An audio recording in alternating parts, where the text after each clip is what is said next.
All right, officially live. Sweet.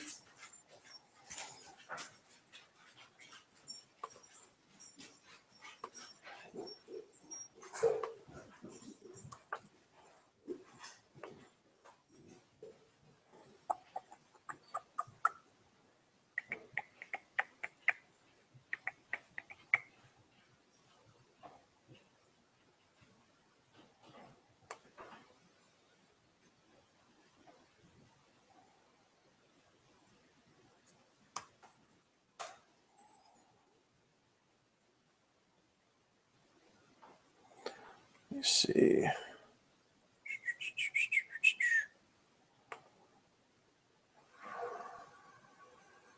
All right, so Nick, are you on yet? If so, whoever's on, throw a comment over on the right-hand side here. Let me know that you're on. You guys should be able to throw a comment in the chat box. We got some people joining in. That's good. That's good. That's good.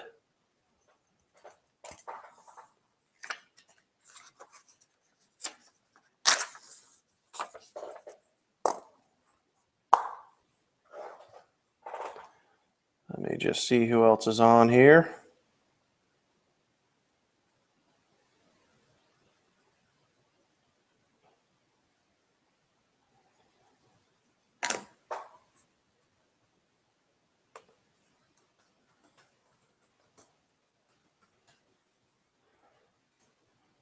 All right, there's definitely some people joining here. So if you guys are on, throw your chats in there. Say, I'm fired up. I'm fired up. Keep the comments going. Keep them going.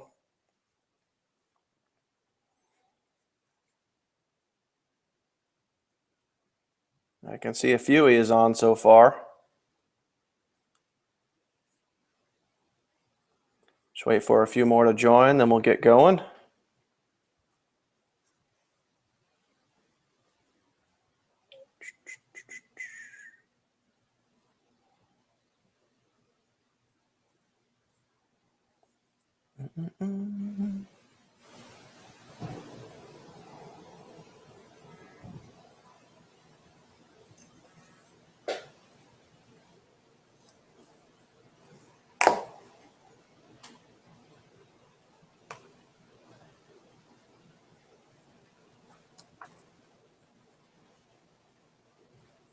All right, stand by, guys. Stand by. We'll get this going in just a minute here.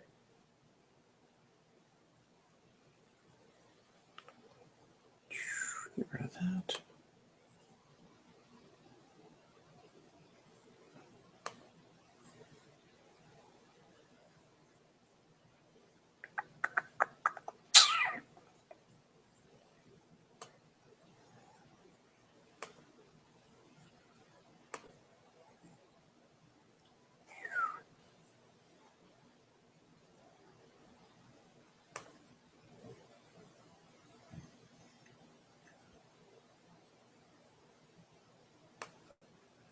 All right, let's kick that back. We don't want to do screen share just yet.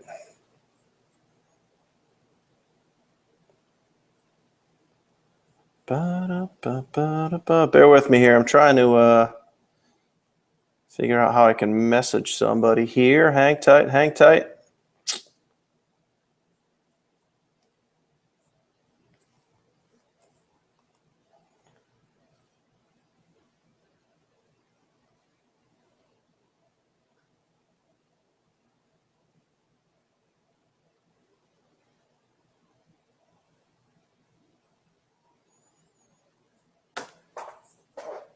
All right, guys, hang on. I know we're dragging on a little bit. Just waiting for Nick to pop on here.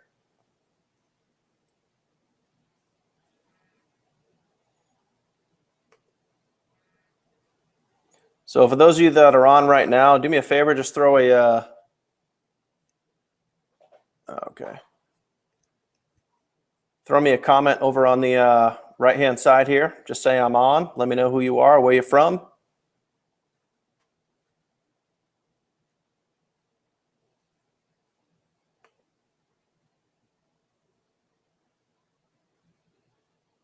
Anybody? Anybody?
All right, I can see you guys. Can you see me? That's the question.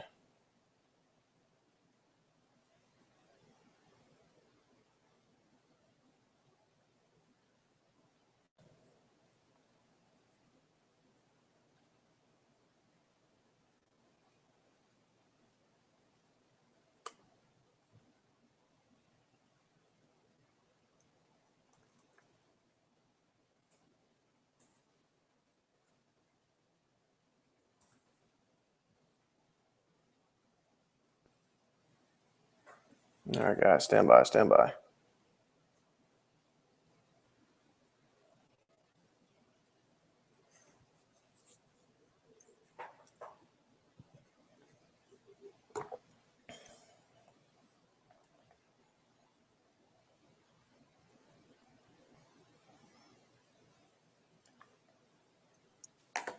Hey, There we go. what's going on, dude? Finally figured out how to get on here, man. Oh my God. Hey, it only took 8 minutes, right? Yeah, no big deal. Technology, not very fond of it. Well, you know what? This is my first time actually hosting something. So, Yeah, sometimes you just got to say fuck it and go for it, right? seriously, yeah, they switched it around. I know they used to do it through Google. Now they're doing it through YouTube, so it can be complicated. So, Yeah. right there with you on it. But hey, you know what? We figured it out and now we're here. And I can see, I don't know, can you see the chat box over on the right-hand side for you? I can't, man. I'm actually maybe I can. Where do I click? Let's see here. Chat. Yep. Okay, I'm on Google. If I open it up on YouTube, give me a second here. Let me go to the link. Yeah, I'm on Google right now. I can see the chat box. I can see that we got a bunch of viewers on, which is great. Rock on, guys. Awesome, awesome. Excited to melt your guys' faces tonight. You like that line, huh? Yeah, good. All right, let's see here. All right, perfect. Cool. Good to go.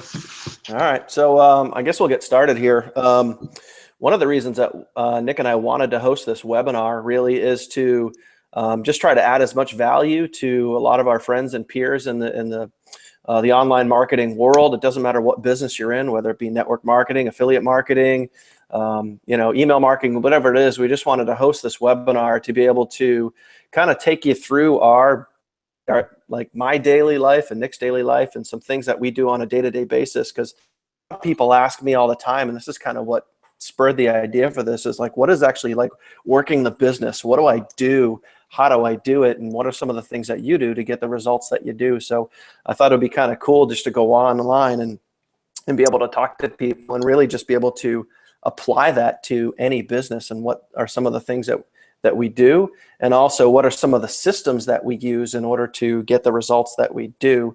And I guess we'll start this off.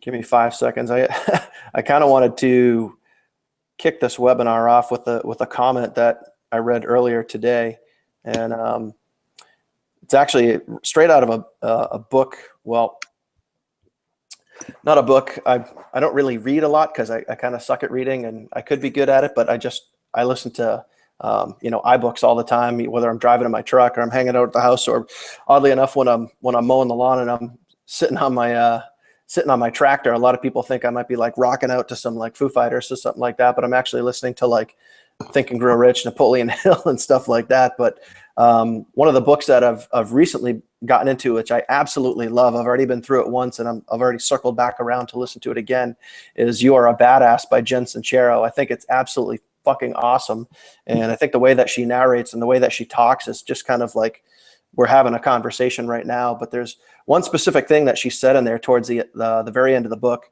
and it says this. It says, "So often we pretend to have made a decision when what we've really done is sign up to try until it gets too uncomfortable." And I think that's so true for, I know myself, in some of my first businesses. I'm 39 years old now, but when I first got introduced to network marketing, I was 24 years old. And I think, what I thought, what I wanted to do, I saw some of the results that some of my upline were having, and I thought it was awesome. And then it got to the point when I went through my warm market and I got into my cold market, and there were some kind of pain points that I went through that it was like, do I really want to be, you know, going to some of these events, do I really want to be walking around a shopping mall handing out business cards? And once I kind of hit that point, it was like a little too uncomfortable, and I backed away from it. And then I did that like 4 other times in the last 15 years until finally, you know, really this past spring and really summer, specifically July 19th, and we'll talk about that later. I kind of had my aha moment. I had my fuck it moment. I had like, I'm finally going all in. But I think a lot of people, they really want to go all in. They want to, you know, be successful in whether any of the marketing genres, online, affiliate, or whatever. And once they hit that point where it's a little out of their, little too far out of their comfort zone, a little off the grid, so to speak, you know, they kind of back out. And I think that comment really resonated with me, and I think I just wanted to share that with everybody here. So, so that's about it for me. I mean, I don't want to get too deep into this because I want to get to the value, but I've been involved in marketing for the last 15 years, and really started to have some success in the past few months because I really just made a decision to go all in, and I think that's the true deciding factor for me. So, Nick, how about you? Definitely, man. Definitely. You know, you have a lot of good points there, and it's you know, pretty insane what's possible with this whole thing. Like, you know, in a little bit you'll probably get into how we ended up stumbling and crossing paths, how you ended up finding me online. But just like you, man, I mean, when I was starting out, you know, was doing the traditional stuff in network marketing that most, you know, leaders are taught to do, you know, building offline, you know, chasing friends and family, and you know, just starting out doing those methods. Like when I first got started, it was in 2012. You know, I was 19, so I'm a lot younger than you. Right now I'm 24. So, you know, you said you got started when you were 24, but when I was joining, it was all offline marketing in the start. I didn't have a Facebook. You know, I never even had a MySpace before that. Didn't even have an Instagram. Didn't even use YouTube. I had a flip phone, so I didn't have an iPhone or anything like that. So I was just brand new, but I was fired up. And like you said, man, that decision to go all in is really the first thing that you need to do. You know, go all in mentally. And like Will Smith says, you know, he doesn't have a plan B because plan B distracts from plan A. So your plan A is you're either going to make it or you're going to die. You know, like in Napoleon Hill talks about burning the boats. Like it's very shtick and personal development, but I think you really need to have that commitment first, because no matter what we say on this webinar, no matter what sort of training, motivational quotes we can give you guys, or sort of inspiration, a little kick in the ass we can give you, if you haven't made that decision yet to go all in, then no amount of training is going to, you know, help you. It's like Jim Rohn says, you know, you can't hire someone to do your push-ups for you. You got to put in the work. But if you're, you know, you don't have that inner burning desire to put in that work, then you're not going to be willing to do the push-ups. You're not going to be willing to go out there and, you know, create the videos, create the content and everything. So I think it starts first with a vision. You know, so if you guys haven't grabbed a notebook and a pen and a paper to take some notes, I highly, highly recommend writing these things down. Now, vision is basically, you know, just being, you know, having an idea of what you want your life to look like down the road. Now, there's 2 sort of aspects to a vision that I believe that will kind of help you propel you guys quicker to it. You know, there's a pull factor and there's a push factor. Now, a lot of people will tell you that you need to have a vision of the dream lifestyle, right? You know, retiring your family, traveling the world, eating organic foods, sipping a margarita on the beach, whatever it may be, right? That's the pull factor. So that's the dream life of what you want. So I'm going to turn my computer around, show you guys what I've done here. So I have a vision board, and that's the best way to create the pull factor right there. So, you know, I have a picture of like me and my girlfriend. I have a picture of Flower of Life. I have, you know, just little images on it all over the place of like what I'd want to do. So it's kind of, so you guys can see that. But if you create a vision board, and if you do it where you're working every single day, I know, you know, Dan's got one in his office where he works. You're going to see the pull factor right there. So that's going to motivate you. But I know the pull factor for some people isn't enough motivation, especially for those that are in their comfort zone. You know, so if you're in your comfort zone, you're just like, yeah, you know, traveling the world would be cool, but, you know, I'm making a decent amount of money right now. So, you know, I don't know if I'm going to put in the work today.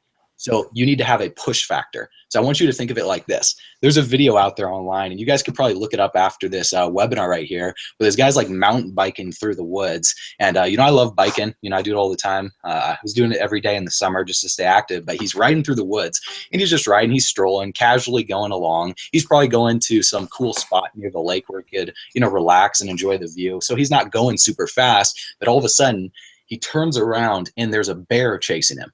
And now if you're in this situation, you would freak out. You'd probably shit your pants, right? But what does he do? He immediately kicks it into overdrive and he starts pedaling his ass off. He goes from like 10 miles an hour to like 30 miles an hour very, very quickly. And he's hauling. So he keeps going, keeps going, keeps going. He looks back, the bear is still chasing him. Now, eventually it gets to the point where he comes across a fallen tree, so he can't keep riding. So he has to get off his bike and run. So he gets off his bike and he starts sprinting through the woods and trying to escape this bear. And he gets behind a tree and he looks and the bear's just standing there. Now, I think this analogy right here relates to business big time, because some people, they're going towards their pull motivation. They have their vision board created, but there's not enough push motivation, something they're running away from. So they say, like, you could either be motivated by love or you could be motivated by fear. Fear is a very strong motivating aspect. I mean, that's what, like, in politics, like, they're all motivated, they're trying to motivate people by fear. It's not the best term, it's not the longest lasting motivation, but it works short term. So if you have something that's pushing you, the best way to do it is to create a nightmare lifestyle if this doesn't work for you. So number one, you commit to going all in. Number two, you create a lifestyle that would work, that you want to live if this works out for you. Not if, but when it works out for you. And then you also create the lifestyle if it doesn't work out. What happens if you don't make this work, right? So I've created a nightmare in my head of what I would have to do every morning, like waking up at like 4 a.m. to an alarm clock, drinking coffee, eating food, putting on a suit and tie, going into work, and just like working like 14 hours per day to some boss that I hate, just nagging me, breathing down my neck. If you guys have ever seen Office Space, kind of like that, like that. And the sad reality is that is like the lifestyle for most people. So that's a push motivation to get them going in their business. But once you have that, you guys, you just need to be willing to go all in. So for me, and kind of cut me off, Daniel, if I start rambling here a little bit. Dude, I'm the king of rambling, especially when it comes to these. So keep going, dude. No, for real. But when I started, you guys, it was in, like I said, 2012, and I was all offline for the first year till 2013. And the biggest thing that I struggled with was really establishing, myself as a leader and really kind of figuring out what I need to do, because I think we live in a society now where, we don't have a problem with information. We don't have a problem with access to information, right? You got Google, you got YouTube, you can look up so many different things. You can find all these personal development books. It's not a problem with that. It's a problem of information overload and knowing kind of what information to take into applying to your business. So with all these quote unquote gurus out there online, like teaching you all these different methods and strategies, it's really hard to know exactly what works and exactly what methods you should take and you should apply into your business. So throughout the next, hour, however long this goes, you guys, we want to give you a solid, crystal clear plan of action that you can do and you can use inside of your business. Okay. So now, like, what most people are taught to do when they're starting out, and this works, you guys. I'm not here to hate on this at all. It works,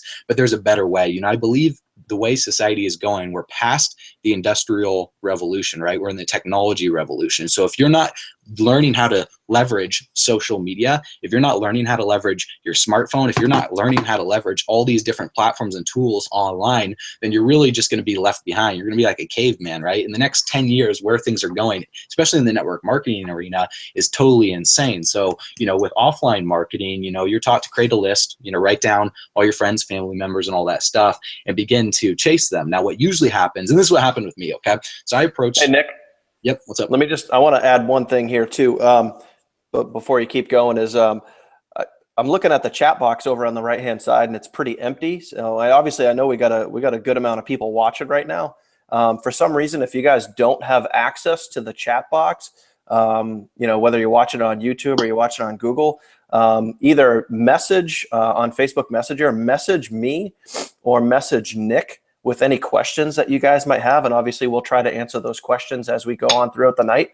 But I just want to make sure that people have an outlet to get to us while we're watching, because I know that was one of the things that we had both said, with some of our posts on Facebook, is that they'd have a chance to get some questions answered. So I just want to make sure that, people feel they obviously can utilize us and tap in and ask us questions. So go ahead.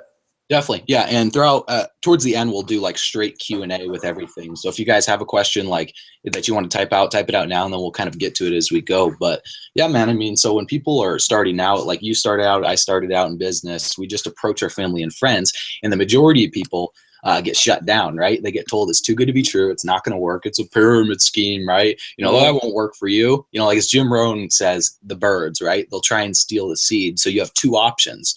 Okay. So you can go chasing the birds, But what happens when you chase the birds? You leave the field. So you have to continue sowing the seed. And the seed is a great opportunity, a great idea, a great business, right? So you have to keep going, keep sharing. Now, what happens is when people burn through their warm market, they get in the cold market, right? So when I burned through my warm market, it took me like a total of like 2 weeks to talk to everyone I know, because I mean, I didn't have like millions of friends. You know, I didn't have a massive network. You know, I had no experience in business. I had no experience in sales. I just gotten done with like my first year of college, and I just started with my business. So I probably had like 400 people, maybe 50 or less were my close friends. The rest were just people that I knew in high school all the way back until kindergarten. So I was messaging people like on Facebook that I went to like preschool with, and they were responding back. They're like, dude, I haven't talked to you in like 15 years. So clearly they could tell my intention was to pitch them about my business. So then I started researching online on YouTube. I stumbled across Cesar Rodriguez, you know, be 10 times bolder videos, how to cold prospect people and be a champ with it. And I was like, oh my God, this is the most nerve-wracking thing ever. Like, I have to go into grocery stores and do this stuff. Like, this guy's a little bit crazy. It was like, but I'm willing to do it. I'll test it out. So I remember the first time I went cold prospecting was in the dollar store next to my house.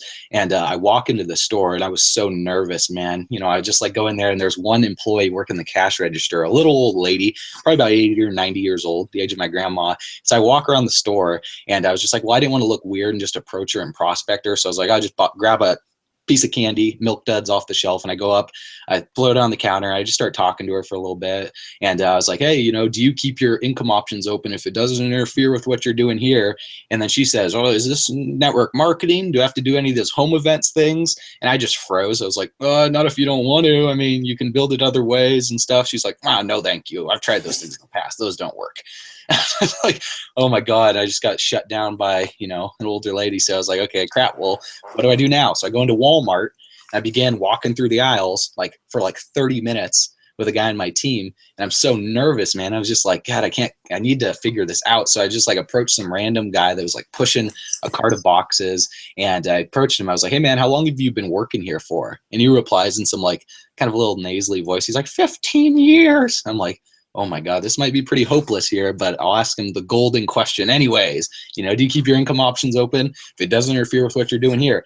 He's like, oh, well, what is it? I was like, it's network marketing. He's like, oh, no thanks. And he just keeps pushing the cart along. So it's like, oh my God, man, there's got to be a better way. I'm tired of desperately chasing people. I'm tired of messaging people on social media, just being saying like, hey, I'm looking to connect with other like-minded entrepreneurs, like doing all this stuff and just being like that needy, desperate person that's seeking attention from other people and getting people to join my business. Now, the reality was that was the only thing that I knew. So it's like, you only know what you know, right? You don't know what you don't know. I think that's how the saying goes. So you got to be willing to open your mind to other possibilities and other ways to build your business. And, you know, when you start to bring in people into your organization offline, those strategies work, but they're a pain in the ass, right? You know, because you constantly have to keep prospecting. You constantly have to keep handing out business cards. And I mean, my first business within the first year, it was like 14 months. We built a team of like 800, 900 people. So it works. But that doesn't mean, just because it works doesn't mean it's not a pain in the ass, right? You know, so there's better ways to do it. And ever since learning how to do attraction marketing, online marketing, leveraging systems to be able to, you know, build sales funnels and do all that stuff, you know, I've been able to sponsor over 1,000 people the past 3 years in my business without prospecting a single person, without chasing a single person. I haven't done a home event in like 2 years. And I'm not saying that to brag because, you know, the reality is, you know, it's like, I'm no different from you guys. I'm just some average kid. I mean, I'm like making this video in my freaking bed. We're doing this webinar. Dan's in his house. I'm in my bedroom right now. So it's like you can be able to connect with people all over the world. Before this webinar, I just topped off a hangout with a guy over in Germany, and it's crazy because, you know, the amount of people that you can reach through social media is absolutely insane, you guys. So I mean, I'm not sure if there's anything, Dan, you want to touch on before we continue with that on it. But I think just exactly where you were right there too. I'm getting this weird echo. But yeah, I was exactly where you were too. I mean, I'm the only income provider, and I was doing whatever it took to support my family. And I remember, you know, walking around shopping malls, trying to come up with conversations, trying to fine tune like what to say. And I went through, you know, I got into Cesar Rodriguez, and I was trying to be 10 times bolder, and I was trying to do whatever the fuck I had to do to support my family and grow my business. Because again, I knew from an early on age that what was possible. And I remember I was in Target once and I was in Target and I was like, that's it. Pound my chest. I'm like, that's it. I'm going for it. I'm just going to walk around. And I had a stack of cards on me. And, my particular network marketing company at the time, they call it blitzing. And I'm sure that's a popular term when you're cold prospecting. And I was like, all right, I'm just going to walk up. And I was in my head, I'm crafting this perfect sentence that I can go up. And I was like, and I can't even remember what I said. I just remember I just walked up to this young couple. They looked like they were hip and trendy and they'd be open to, some random fucking bald headed dude coming up and handing them a business card. And I did that. And I was like, hey, how'd you, and they're just like, dude, no thanks. And I was just walking away. I'm like, God, there's gotta be such a better way. I'm like, I'll keep doing this. I'll keep going for no. And, so I had this brilliant idea. I literally took a stack of cards and I walked into another store in the same mall. And I went up to one of the managers and I was like, I kind of power blitzed. I said, hey, I got a business that's new to the area and I was hoping you guys could leave some cards in your break room and, you guys might be interested in, health and fitness and, handing something out with some free coupons to, your employees. And she was like, oh, wow, that's a great idea. Yeah, sure. She really took like a stack of like 20 of my business cards. And those particular business cards, I had like a discount coupon if you sent me an email. And she walked it away and I was like, oh, this is awesome. And then I was like, well, wait a minute. How long do I have to do this? And then really like, is it really going to work? It could work if I kept doing it over and over and over and over and over again. And I just kind of got to a point where I'm like, I know there's a better way to do this.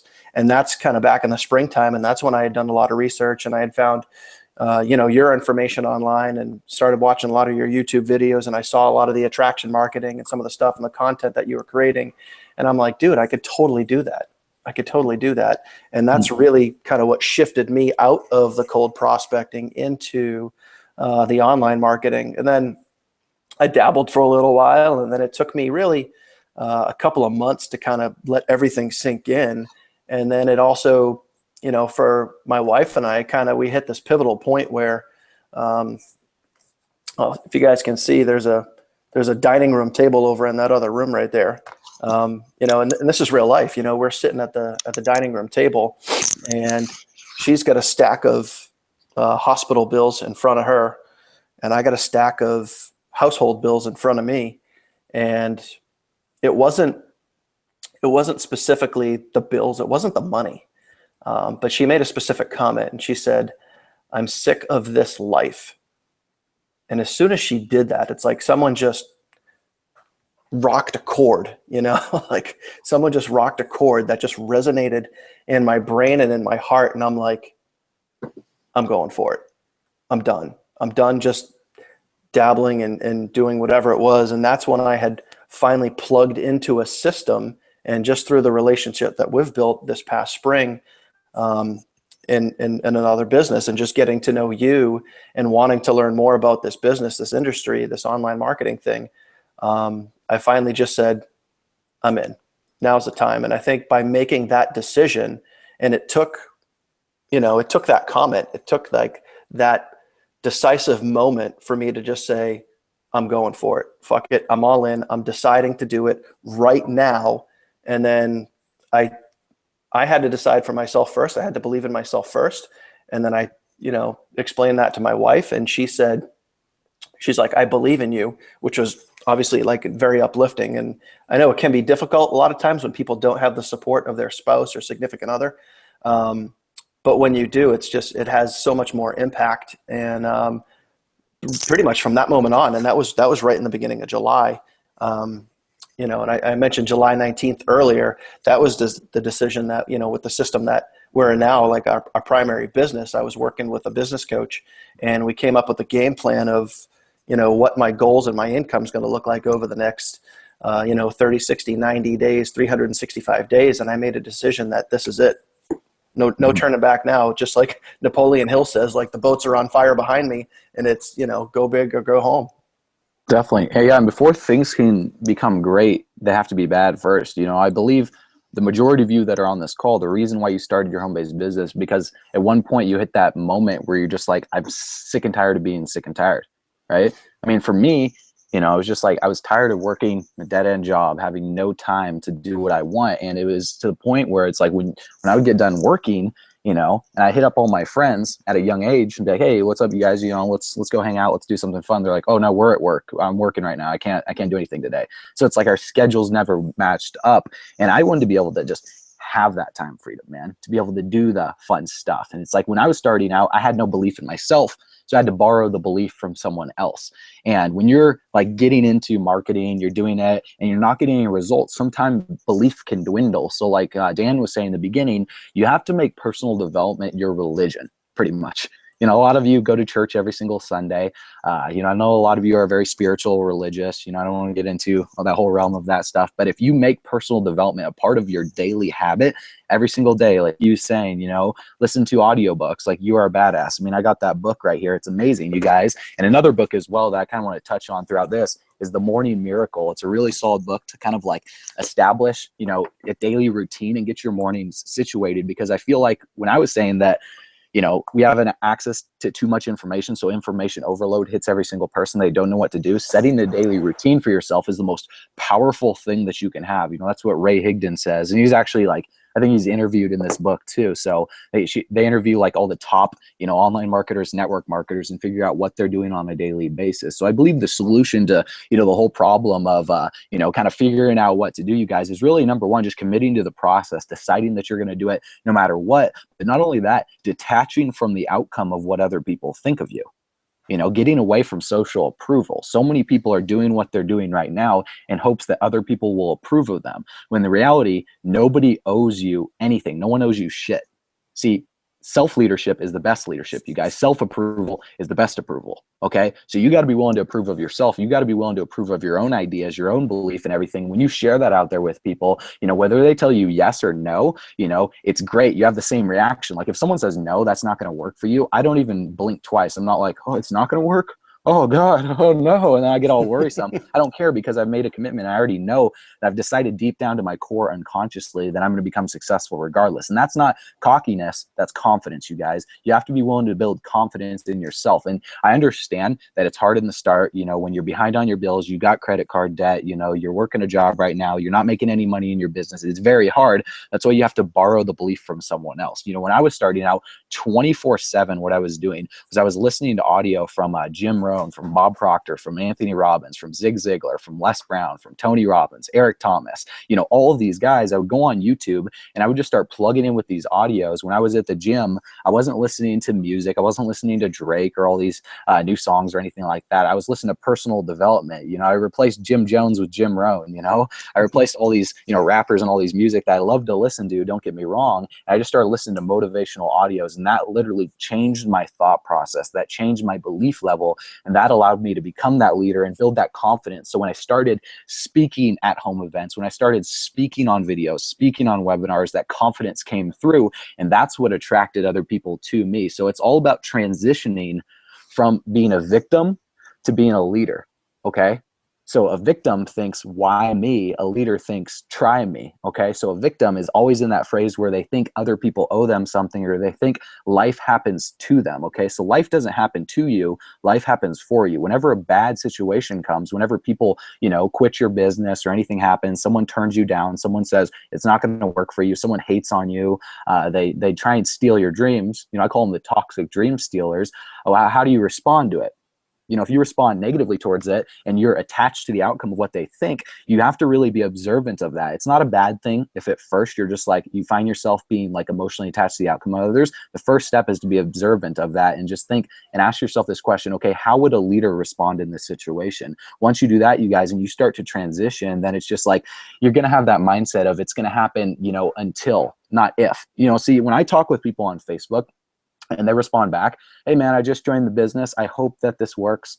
You know, I'm going to give this a shot and sign up. You know, I'm going to try and see what happens. That language right there is the language of failures, you guys. If you're literally telling yourself, I'm going to try this, you're pretty much just saying, you know, I'm just basically giving myself permission to quit when times get tough. That's all you're doing right there. You know, when I joined, I said, awesome, I'm going to make this work.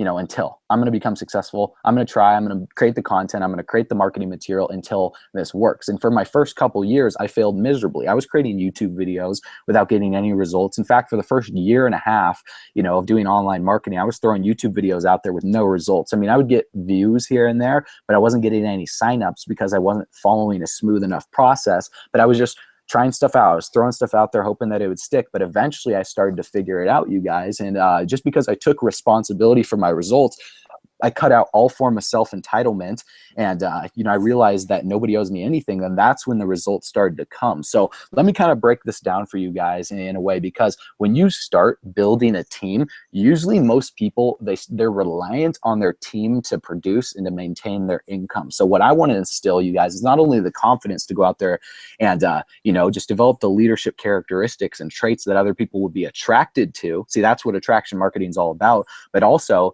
being able to build your income that is dependent, being able to produce independent from your team's production. So I'll explain what that means real quick, okay? So when people start with network marketing, they're taught to get to. That turns into 1 million people, right? So when I joined, within 14 months, I signed up 12 people offline, okay?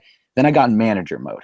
And I started preaching to my team that they need to go out there and do home events. They need to go out there and just do the meetings, go prospect people. But I couldn't recruit to save my life. And what happened was, I was good at duplicating a team, but I couldn't sponsor.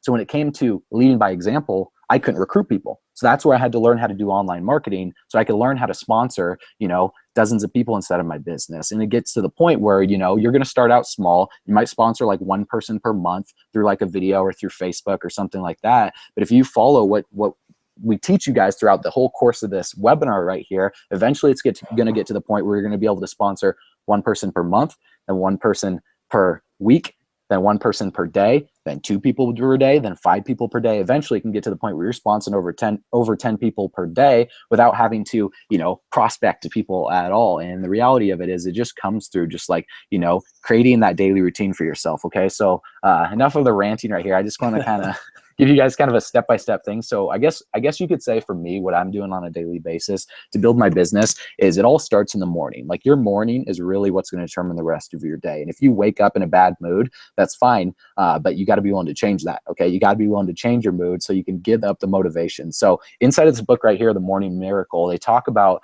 a concept called savers. Okay. So if you want to write this down, it's just SAVERS. And basically what that stands for is first things first in the morning. What do? When you wake up, is the first thing you do you check your phone? Do you look at your back office for commission notifications and see nothing and be like, oh, this isn't working. Oh, crap. No new members. Oh, no messages, nothing. Crap, what do I do? Or you're checking your emails. That is the worst possible thing that you can do. The first thing is silence. Okay. So you want to start out with silence. Silence. Then affirmations is A. Okay. So silence could be a little bit of meditation, right? So what I like to do is I'll start out and I'll focus like 20 minutes just on my breathing, on my breath, and just clearing out any negative thought process. And at first, you might have to start out, go onto YouTube and type in like guided success meditation or something like that. I don't want to get too weird into this stuff, but if you type in some sort of meditation, you kind of like just focus on your breathing, have a little bit of silence so you can clear your head. You're not focused on what's going on in the news. You're not reading the newspaper, filling your head with all this negative, toxic stuff. Then you could be able to gear your day and being on the right foot mentally so you can be able to take charge of the rest of the day. Okay. Now affirmations is simply just like, stating out what you are. I'm healthy, I'm wealthy, I'm wise. And the best thing that you can do for that is writing them down. So I have my notebook, it's underneath the stack here. But basically I've written down like all the affirmations. And what I do every morning is I'll just get up and I'll read every single affirmation right here, and I'll invoke emotion into it. So I'll envision my lifestyle like as if I am that person right there. Even when I was starting out, I would kind of brainwash myself and to trick myself to believing that I was wealthy before I even was. Okay. Hey, so Nick, I believe it. Yeah. What's up?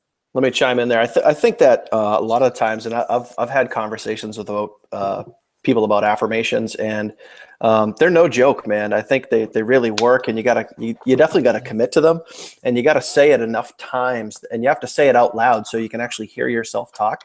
But I think a lot of times when you just bring up the word affirmation, a lot of times people think it's like it's either corny or it's cheesy or even religious, which it's really not. It's just about you believing in what you want to be and believing in who you want to be and what you want to bring into your life.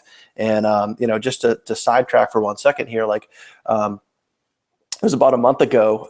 I did a Facebook Live, and I was almost giddy with excitement because just like 3 or 4 days prior to that, I started an affirmation process, just like you were talking about in your book. And I started, saying stuff like, I'm thankful for my beautiful wife, Katie. I'm thankful for my amazing son, Lucas. I'm thankful for my business. I'm thankful that, money will flow to me effortlessly. And I started saying this stuff out loud. And it took me probably a good 5 or 10 days to really kind of create this steady set of affirmations that I was going to say every day. But once I started saying that consistently, literally after a couple of days, like leads just started pouring in and pouring in. And while I was doing this Facebook Live video talking to people about the power of affirmations, leads and sales were just popping in as I was doing it. I just started busting out laughing, and it was funny as hell because like as I'm talking about affirmations, you could see it like on my screen that like, and I even turned my phone and showed people the screen, like I was, here's a new sale, here's a new sale, here's a new sale. And it was just like, it was pretty fucking incredible, to tell you the truth. So I think that people need to, take affirmations seriously, and not in a corny way, but in a way that is, you can be in this life whatever the hell you want to be. You can do whatever you want to do. And so many people, just like that opening statement I had from or phrase from Jen Sincero when we first started the webinar, is that people, like, they sign up to try until it becomes too uncomfortable, and you just have to push past that, and affirmations can help that. Definitely. And no, that's powerful, man, because repetition is the mother of retention. People will do affirmations for like a day and they're like, oh, this doesn't work. It didn't come right away. But there's a unique and creative power within the universe that has. Putting your intention out there and being thankful, having an attitude of gratitude is the best way to do the affirmation. So it's crazy that you say that, because that was the same way that I did. I am thankful for the abundance of, leads that are flowing into my business. I'm thankful for, the new people that are reaching out to me on social media. So if you start out being thankful and you're just speaking into existence, it'll start to happen. So those affirmations are key. But not only that, the V is the visualization. So you visualize the stuff happening on a daily basis. So what I did, I was visualizing the steps that I was taking to get the results. So when I say visualization, I'm not just saying visualize yourself on a beach, hearing the sound of the waves as they crash on the shore and the breeze blowing through the palm trees right there, as you just take a sip from your margarita and you look down on your phone and you see a new cha-ching notification comes in as new leads roll into your business. Okay, so that right there just paints the picture. But also you want to visualize yourself taking the actions that are going to get you to that result. Okay, so let me explain this real quick. So what I would do is I would visualize myself. Yeah. Sorry, let me I want to chime in one more second before you get into visualize. I think with affirmations too, just one note, and this is something to note down too, guys, if you just want to have this in regards to your own affirmations. I think that one of the keys that I've found is to be dialed in, like hit the nail on the head specific. There's some generalized things that you can do, like, I'm thankful for my beautiful wife. I'm thankful for my amazing son. But I know specifically, like, one of mine is I am thankful for the $100,000 that my primary business is going to bring me by the end of this calendar year. And you want to be able to dial it down, because the more specific you can get it, if you're talking about a metric or a number, the more believable it is, and the more you can believe in yourself, and the more you can visualize what that specific affirmation is. So don't be afraid to dial it in as tight as you can on what you're honing in on. 100%. And I'm going to touch on that too as well before we go on to visualization. So when you're super specific, it's giving that universe that direct intention of what you want. If you're generic, then the universe isn't going to know exactly what to give you. So like, for example, what you can do is take, a notebook and get two sides of the paper. One side you have the affirmations of what you are. So like, I am perfect health, I'm wealthy, I'm a leader, I'm wise beyond my years, I'm humble, I'm confident, I'm creative, I'm adventurous. So all these things kind of like what you want to embody as a leader. Then also you want to take a whole side and write down your perfect day. That's going to go kind of more in terms of the visualization aspect. So, when I'm waking up, I'm reading this. And as I go to bed at night, I do it. So I do it 2 times per day. So I'll just read this to you guys really quick. So, it's like, June 30th, 2017. I'm a millionaire at 25. In exchange for this income, I'm providing the world with an immense amount of value through video marketing. I live on the beach and I'm traveling every month to the most exotic places on earth. I'm in perfect health and I invest my money and my time into, my body and my mind. I meditate every day and I read positive personal development material. I'm able to buy nice clothes, organic foods, and give back to those that are less fortunate. The relationship I have with my family and my girlfriend are better than I can ever imagine.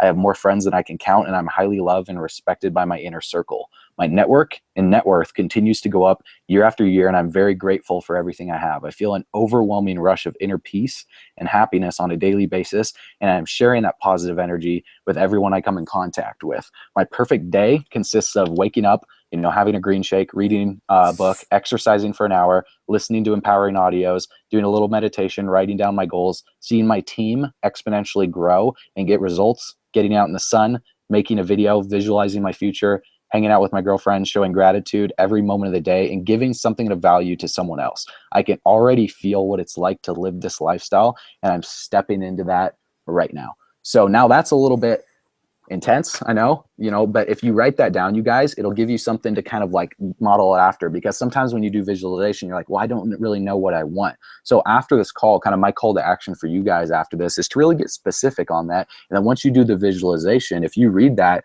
then close your eyes and just really picture it. Okay. Now, after the V comes, like we were saying in the start, visualization comes in two aspects: the dream life, but also you have the push motivation. So what you're moving away from, and visualize yourself creating that content and having those leads and sales flow in from that content that you're creating. Like that is the key to everything right there. Okay. Now next is exercise. The E is exercise. Okay. And the reason why is because exercising has a weird effect on, your body, and it just gives you more energy, basically, to put it simple. When I was starting out, if I was like eating fast food all the time, your neurotransmitters in your brain and your prefrontal cortex can't function as effectively as you want it to. So when it comes to creating videos and content, if you're not eating healthy, if you're not exercising, then you're just going to be super slow. You're not going to be creative with your ideas. You're not going to be able to speak smoothly and congruently with how you're feeling in the moment, and how a leader would speak as if you want to attract other people to you. So when you're exercising, you're going to have that vitality. You're going to have that youthful energy. Okay. And that's huge. And you guys can kind of tell, right now, like I'm pretty excited. It's just because, I exercise like 3-4 days per week. I'm not in like crazy good shape, but like I'm in pretty decent shape. Okay. So after exercising, you want to read. Okay. So get some reading in. So like when it comes to reading, you don't have to go crazy. For me, I hate reading. Okay. I said it. I hate reading. Why? Because I'm ADD. That's where the audiobooks come in, dude. Yeah, no, definitely. So reading or audio. For me, for the first 2 years, I was listening to all audios. I didn't read like a single book. And, now I like to, I like force myself to read. And how I did that was I read 1 page per day.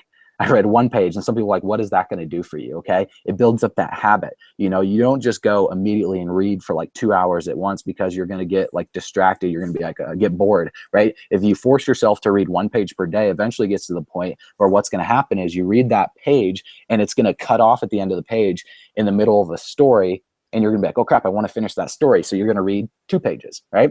Then what'll happen is you're going to find yourself reading 3 pages, then 4, then 5. Then it'll get to the point where it's just such a habit that you can read 10 pages, no problem, not get bored. And then you can read 20 pages, and it'll get to the point eventually where you don't even want to put the book down, and you're going to have to force yourself to stop after about an hour of reading. So I would say start out small. Okay. You don't have to go crazy. Books, it takes more dedication to sit down and actually read, but audiobooks, you can listen to those throughout the day. Like I'd say at least get in, an hour of audio. But if you can get in more, the better. Okay. While you're commuting in your car, it's the university on wheels is what I like to call it. Okay. So you're not listening to the radio. You're not listening to music. It's cool to do that stuff every once in a while. Like you can throw in music here and there, but don't make it 100% music. Okay. What I like to do is I do about like 80% personal development and audios, 20% music. So the 80-20 rule right there. When I was starting out, I did 100% personal development. I drove myself a little insane doing that, to where I was just like, I wasn't listening to any music or anything, but, I was just fully committed and I was just dedicated to the process. Now I like to have a little bit of a balance, but it's still more personal development. Okay. So when you're doing the reading, you're studying, you're learning, that's going to retrain your mind. Okay. That is what is going to give you the content to create. See, when people reach out to me, they say, I don't know what to say in my videos. I don't know what to put out there in content. I don't know what to email my list. I don't know what to post on social media. Well, guess how me and Dan get where we get our content from? Personal development, from reading, right? When I see a cool concept or an idea or a quote in a book, what I'll do is I'll write it down, I'll save it, I'll write it down in this notebook right here, you guys, and I have pages and pages and pages of notes. And whenever I struggle, which happens, get writer's block, you know what I'm saying, I don't know what to post on social media or email my list or create a video about, I'll just flip through my notes and be like, oh, that's a cool concept. And that'll trigger another idea. It's like, oh, I can go off on a rant about that in a video. Okay. So content isn't a problem. Yeah. So two quick things that you made me think about is, number one, obviously I want to talk about content specifically, but, first off, you had mentioned earlier about being like 100% in business mode. And I've found myself in that sense too. Like when I'm driving around, sometimes like, even just like, you know, when I'm home, when I'm, you know, we're out, like even, this past weekend, we were at, a friend's lake house, and it was beautiful. Like, you know, we were doing some fishing and stuff like that. And it's like, I was having a hard time shutting my brain off and just focusing on like just casting a lure in the water, because I wanted to pull out my phone and check Facebook and see like, you know, about messages and if like new leads came in and following up on the lead and some new sales coming in and stuff like that. And I think that you really have to block out time when it's just not all 100% business, because you can drive yourself fucking nuts. And I've done that in the past too. You know, you definitely have to block out time where it's just family time, it's you time, it's time to, you know, just sit in silence and meditate or whatever it is. But I agree with the fact that, yeah, you want to grind, you want to go for it, you want to make a decision, you want to make it happen. And I get all that because I'm doing that now. But at the same point, you know, you also have to have a life, and you have to be able to separate the two. And when you separate the two, sometimes if it means shutting your phone off and putting it away, so you know that you can't check Facebook, you can't check your email and your messages, sometimes you have to go to a little bit of a further extreme where it's like, all right, I have to physically force myself to shut my brain off of my business. So I think that can be, you know, pretty helpful to some, hopefully. Yeah, that's very helpful, because I have that same problem too. When I was full grind mode, like Gary Vaynerchuk style, right? You hustle your fucking face off, you know, get in your business and you just nonstop grind. You can't force creativity, right? Creativity is not something you do. It's not something that you just do and grind into. It's something that comes to you through silence. So sometimes, you know, I'll take little breaks here and there. You know, I'll grind for a couple hours at a time, then I'll go out, I'll go ride my bike, you know, when it's warm out or something like that. You know, even at the gym, that's where I'll find like some of my best ideas come to me, when I'm just like, you know, exercising, you know, when I'm doing the silence meditation, you know, in the morning. So like, you have got your silence, your affirmations, your visualization, exercise, reading. The S is scribing, so you're taking notes. So when you're writing down, what happens is when you get writer's block and you're not creative enough and you're not like able to think, okay, what should I do? Like, I don't know what to do. You're overwhelming yourself. It's because you're bottling up all of your ideas and you're not sharing those out there. So an analogy I can give you guys that, you know, really hit home with me when I heard it for the first time was, if you have a glass, okay, an empty glass, and you start filling it with information, you start going through the training in your company, you know, you start attending these super Saturdays, or if you do those, you start reading books and all this stuff. Basically what you're doing is you're filling up your glass. Now, most people, their glass is already full when they're first starting their business. And what's it full of? Well, it's full of dirty, murky, muddy water. Basically, that is from past programming from their parents, their teachers, their professors, media, what they see on the news, what they've heard before. And the media likes to portray fear-based, you know, stuff like hurricanes, right? Murders, kidnappings, what's going wrong in the world, you know, all this stuff. So you're just pouring dirty, murky water into your glass. And when you look through it, everything's distorted. You can't see the world for how it truly is. So the fact that you guys are starting to do personal development, it's like you're taking crystal clear water and you're pouring it into your glass to where all the murky water comes out and you can actually see the world for how it is. But now here's the problem, okay? When you start doing a lot of personal development, your glass is going to still be full. Right? And that's where people get big egos. Like when I was starting out, I mean, I had a massive ego and I was making less than $1,000 per month in my business. I had the biggest ego ever. I thought I knew everything. I was like a bronze leader in my first company. And some of you might know it was Vima, basically. I thought I was the shit. I didn't really know anything though, you know, so what I had to be willing to do was I had to be willing to give away that information for free. And some people hoard onto their information. Like, I can't teach people my secrets because they're going to steal it from me, right? So they're in the scarcity thought process. They're not in the abundance. They're in the competitive, not cooperative. You guys, if you read The Science of Getting Rich, I believe that's by Wallace D. Wattles. He talks about that and talks about the cooperation, how that works better, and that's better for creation mode. Okay, so when you start creating stuff and you start writing down your ideas, what you're doing is you're taking your glass of crystal clear water and you're pouring it into other people's glasses. Okay, and that will free up space in your glass, in your mind, to where you're just like, info overwhelm is completely gone. Okay, info overwhelm comes from a lack of taking action. Okay, I want you to write that down, you guys. Info overwhelm comes from a lack of action. Okay, so whenever you feel yourself like frustrated, you're just like, I don't know what to do, I don't know where to start, I don't know what content to create, you're like, okay, I need to take some action here. What do I need to do? I need to put out a piece of content, and it doesn't have to be perfect. Okay, you don't have to have the perfect video. You don't, if you're stuttering your videos, great. If you guys like look on my YouTube channel and go back like a year or two, you're going to see some of the worst videos that I've ever made, but I was putting them out there, so I was willing to free up that content. Okay, and since I was taking notes and I, you know, would put it on paper, then I'd have those ideas and the content to put out there. So that's what allows you to build your brand. Because when it comes to attraction marketing, building a business online, it's all about branding. It's all about who has the most content out there. Okay, so if you're trying to get your face known within the industry, right, in online marketing within your company, you have to have content everywhere, you guys, and you start small. You know, you don't have to be great to start. You just have to start in order to be great. Okay, you don't have to be perfect. You don't have to have this $3,000 camera to start making videos. I was making videos using my old iPhone, right? You know, and here's the craziest part about it. Your smartphone has better video equipment in it than $30,000 cameras that they used back in the 60s and 70s to make blockbuster films. I want you guys to take that in, okay? The cameras that you have on your phone right now is better than those cameras that they used back then. And how much money did they profit from those blockbuster films, right? So, and you don't have to be in the craziest location, okay? Generally, what I've found is when I'm just sharing the most value, the most thought-provoking ideas and philosophies, not just talking about like, here's how much money I've made in my business, you know, here's how great I am, blah, blah, blah, blah, blah. No one cares. I was sharing ideas and stuff that is going to allow people to change their paradigms like we're sharing on this webinar right now. And that's what's attracted people to me. And the fact that I was doing it from my room, you know, it didn't change anything. People didn't even care the location. You know, I found that when I was traveling and I was making locations and like on the beach and stuff, it's cool, but at the same time, people are more focused on what you're saying, the content that you're delivering, the excitement that you have behind your content, and you know, than they are based on like some cool lifestyle video or something like that.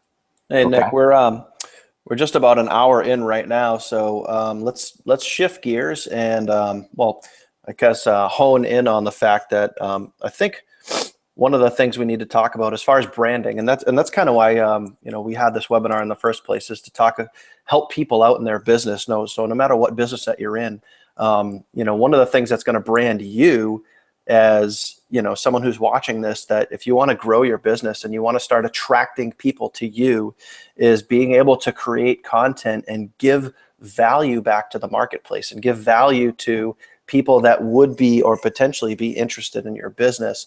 So I know that one of the things, and just one quick side note too, I know a lot of you guys don't have access to the comment box over on the right that I know Nick and I can see. So if you guys do have questions, just shoot me or Nick a message on Messenger on Facebook, and I'm just kind of writing some stuff down now, and we'll get to those at the Q&A a little bit towards the end here.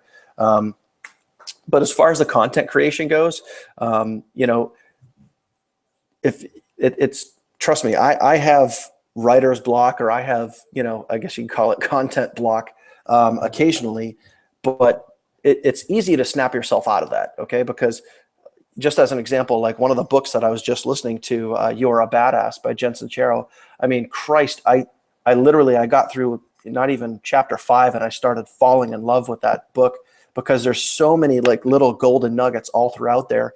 And Nick, to your point, making sure that, you know, you should have a book or a notepad, or Christ, even just pulling up like the notepad on your phone. But when you get an idea, when you hear a great phrase, when you hear a sentence a thought or whatever it is, write it down, record it, bust out the voice recorder on your phone, and just do whatever you can to capture that piece of content, and then turn around and be able to present that, whether it be in a blog, and if you're into email marketing and you send out an email, if you do a video. And I know for me, I try to, part of my routine is, every night after we put our son down to bed, which is usually about 8:30, 9 o'clock, after that is typically my business time. So me working my business is anywhere between 45 minutes to an hour and a half, sometimes 2 hours a night after Lucas goes down to bed. And part of that routine is creating content. I'm typing an email to my list, which I try to do every single night. So if you guys aren't sending an email out to your list every single day, then you should think about doing that. And don't worry about the people that, want to unsubscribe, because if they're going to unsubscribe, then great. You don't fucking want them anyway. Let them go, because chances are they're not going to buy from you and they're not going to sponsor into your opportunity. So say bye-bye. So I'm trying to either send an email out, or I'm trying to make a video, and that's part of my routine. And when I get content block, when I get stuck, one of the things that I do is, honestly, Nick, I'll just go on your YouTube channel and I'll be like, ooh, that's a great idea. And I'll write that down. And I might not get a video shot every single day, but I'll at least have a thought process towards the next video. And what I'll basically do is I'll just surf YouTube, and I'll go to the Cesar Rodriguez's, the Ray Higdons, the Jim Rohns, and some of your stuff, and Vincent Ortega's, and I'll find something that I resonate with that's going on like right now in my business. And it's so easy to find that content, and then just put it into your own words, translate it, and then just get it out so people can, so you can educate people. And that's really, for me, a lot of what working, my business is, and creating some of that content, creating a video or an email. And I think, Nick, you could probably chime in on this too. And then I kind of want to shift into, some business automation, some of the things and some of the systems that we're using right now that are pretty much at this point putting our business on autopilot. So while I'm doing my routine and I'm emailing my list and I'm making a video that I can push out to kind of like the general public, we also have this system that's in the background that's kind of working for us. So, Nick, why don't you talk a little bit about, some of your routines around creating content? For sure. And I see a question from Pierre where it says, does stuttering in your videos still make you credible in your video blog? And absolutely, man, it actually makes you more relatable. Generally, what I find, sometimes I have to kind of speak a little bit slower, because when I get excited, I start speaking super, super quickly. And when people see my videos, they're like, it's very motivational, but I can't speak quickly like that. I stutter in my videos. So if you stutter more, it's actually more relatable and more human, and they appreciate you more for that. It builds more rapport. Okay. Now, when it comes to automation aspect through creating content, there's 3 C's to attraction marketing. If you want to write these down, these are very powerful. Okay. Number 1, we've been talking about it, creating content. Okay. Number 2, capturing leads. Number 3, convert sales. Okay. Super simple, but I want to break down each of these really quick. Okay. So create content. Okay. So within creating content, there's 3 primary things that you want to focus on when you create your content. Okay. They're the 3 E's of content creation. Okay. You want to entertain, educate, and empower. Okay. So when you're creating your content, so many people, they think they need to give away everything when it comes to education, right? They think they need to go off like a professor at the front of a classroom, reading out of a textbook, giving facts and all this stuff. You don't have to do that. Your primary focus should be entertainment. See, if you entertain people, that's what's going to hold their attention throughout the whole thing. So telling stories, giving analogies, just like what happened throughout your day and everything, and how that relates to business. And you can incorporate a message and relate it to, an analogy. So for example, when it comes to entertainment, you could tell a story. Like what I like to tell is like this, just a random example, the bamboo story. Okay. So like, I'm not sure if you guys have heard this before, but the farmer, he has a seed, right, that he plants in the ground. Okay. And he waters the seed every single day for the first year, nothing grows. For the second year, same thing, waters and fertilizes it every single day, nothing grows. You know, he has a big idea and a vision of what he wants this thing to turn into and how this tree is going to be massive and create a whole forest down the road. So he stays consistent, committed to doing it. And, you know, within the third year, nothing grows. Now, the average person would say, fuck it, I'm done.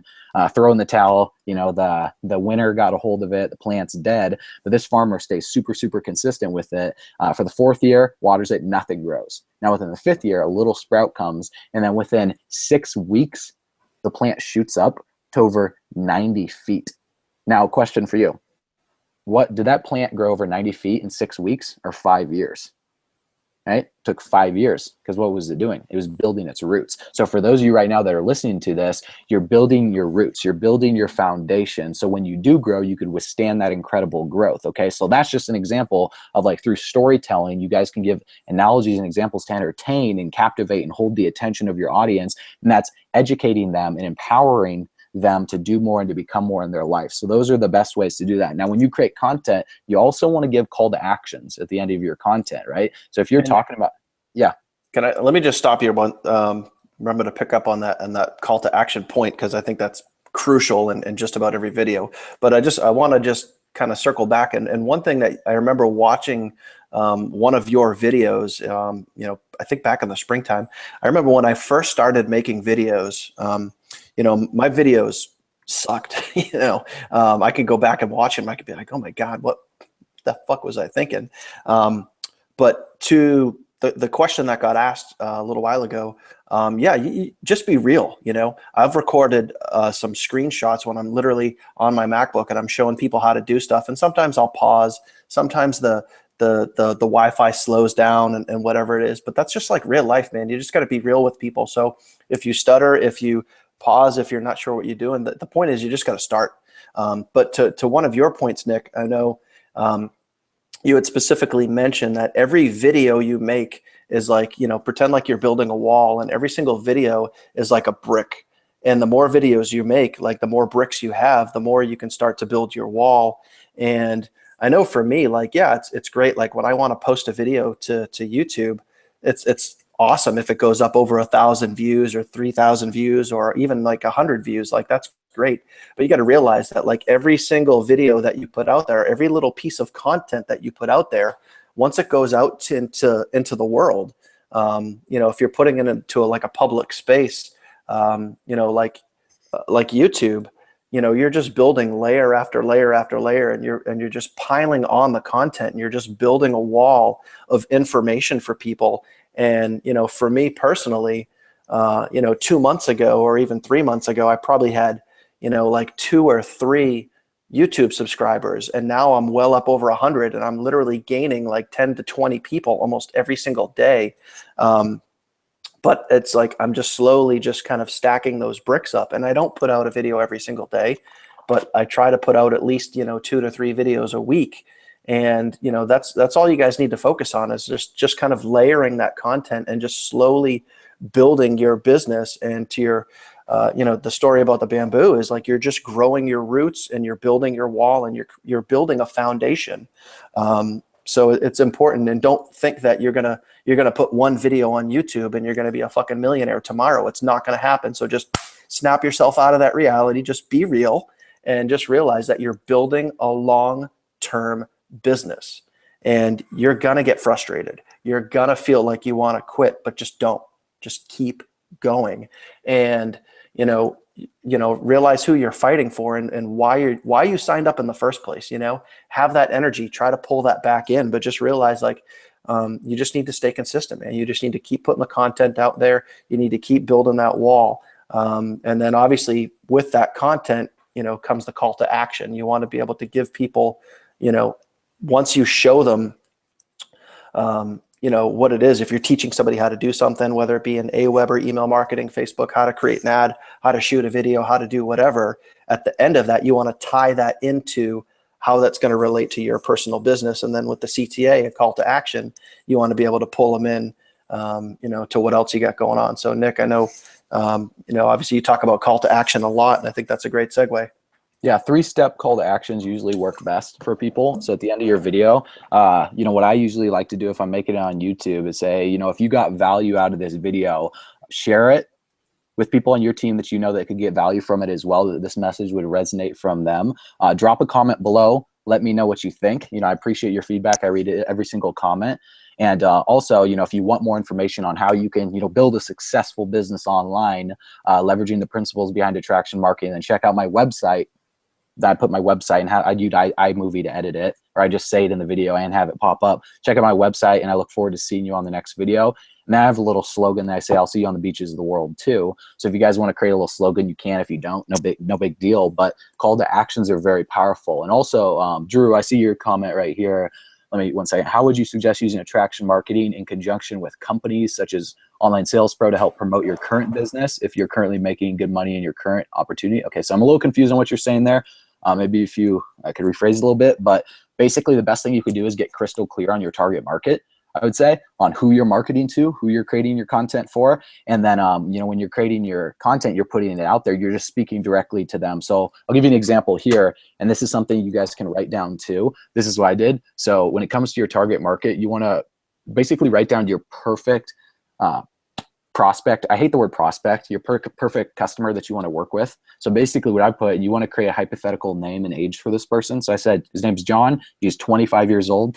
He's been doing network marketing for 5 years and is making some money, but not anywhere close to where he really wants or needs to be. He has a team of a few hundred, but is getting tired of doing home events, three-way calls, and prospecting strangers. He wants to build his brand online, is looking for the best system, you know, AKA Online Sales Pro, to learn everything about attraction marketing. He's a 10 on commitment and doesn't work a job. He has a girlfriend and wants to start a family, but needs to be making $5,000 plus per month to truly be free and give his family the life they deserve. He's open to create an extra stream of income so he can have more money and freedom to travel. Okay, so that's my target market. That's who I'm creating my content for. Now, what I've done is I've written down all of his problems that he faced. So if you're trying to use attraction marketing for your primary business, you want to write down, you know, that. You also want to come up with the problems. So the biggest problems that I've found with people in network marketing is they struggle with recruiting, right? They struggle with finding leads. They struggle with retention. When they start building a team, they struggle with keeping people in their team and keeping them from quitting.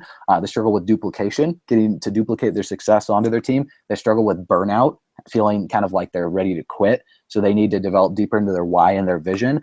Information overwhelm is one of the most massive problems. They struggle with cash flow, being able to afford, you know, auto ship or even purchasing traffic, motivation, rejection, social approval. They struggle with closing their leads, fear of success, fear of failure, belief issues. They struggle with presenting, you know, overcome limiting beliefs behind videos, prospecting, you know, doing that, and following up with their leads. So those are the biggest problems. If you guys want to, you know, since this is being recorded, you could rewind it, watch that down, and write all those down. The reason why you want to write the problems down is because that gives you ammo for content creation, okay?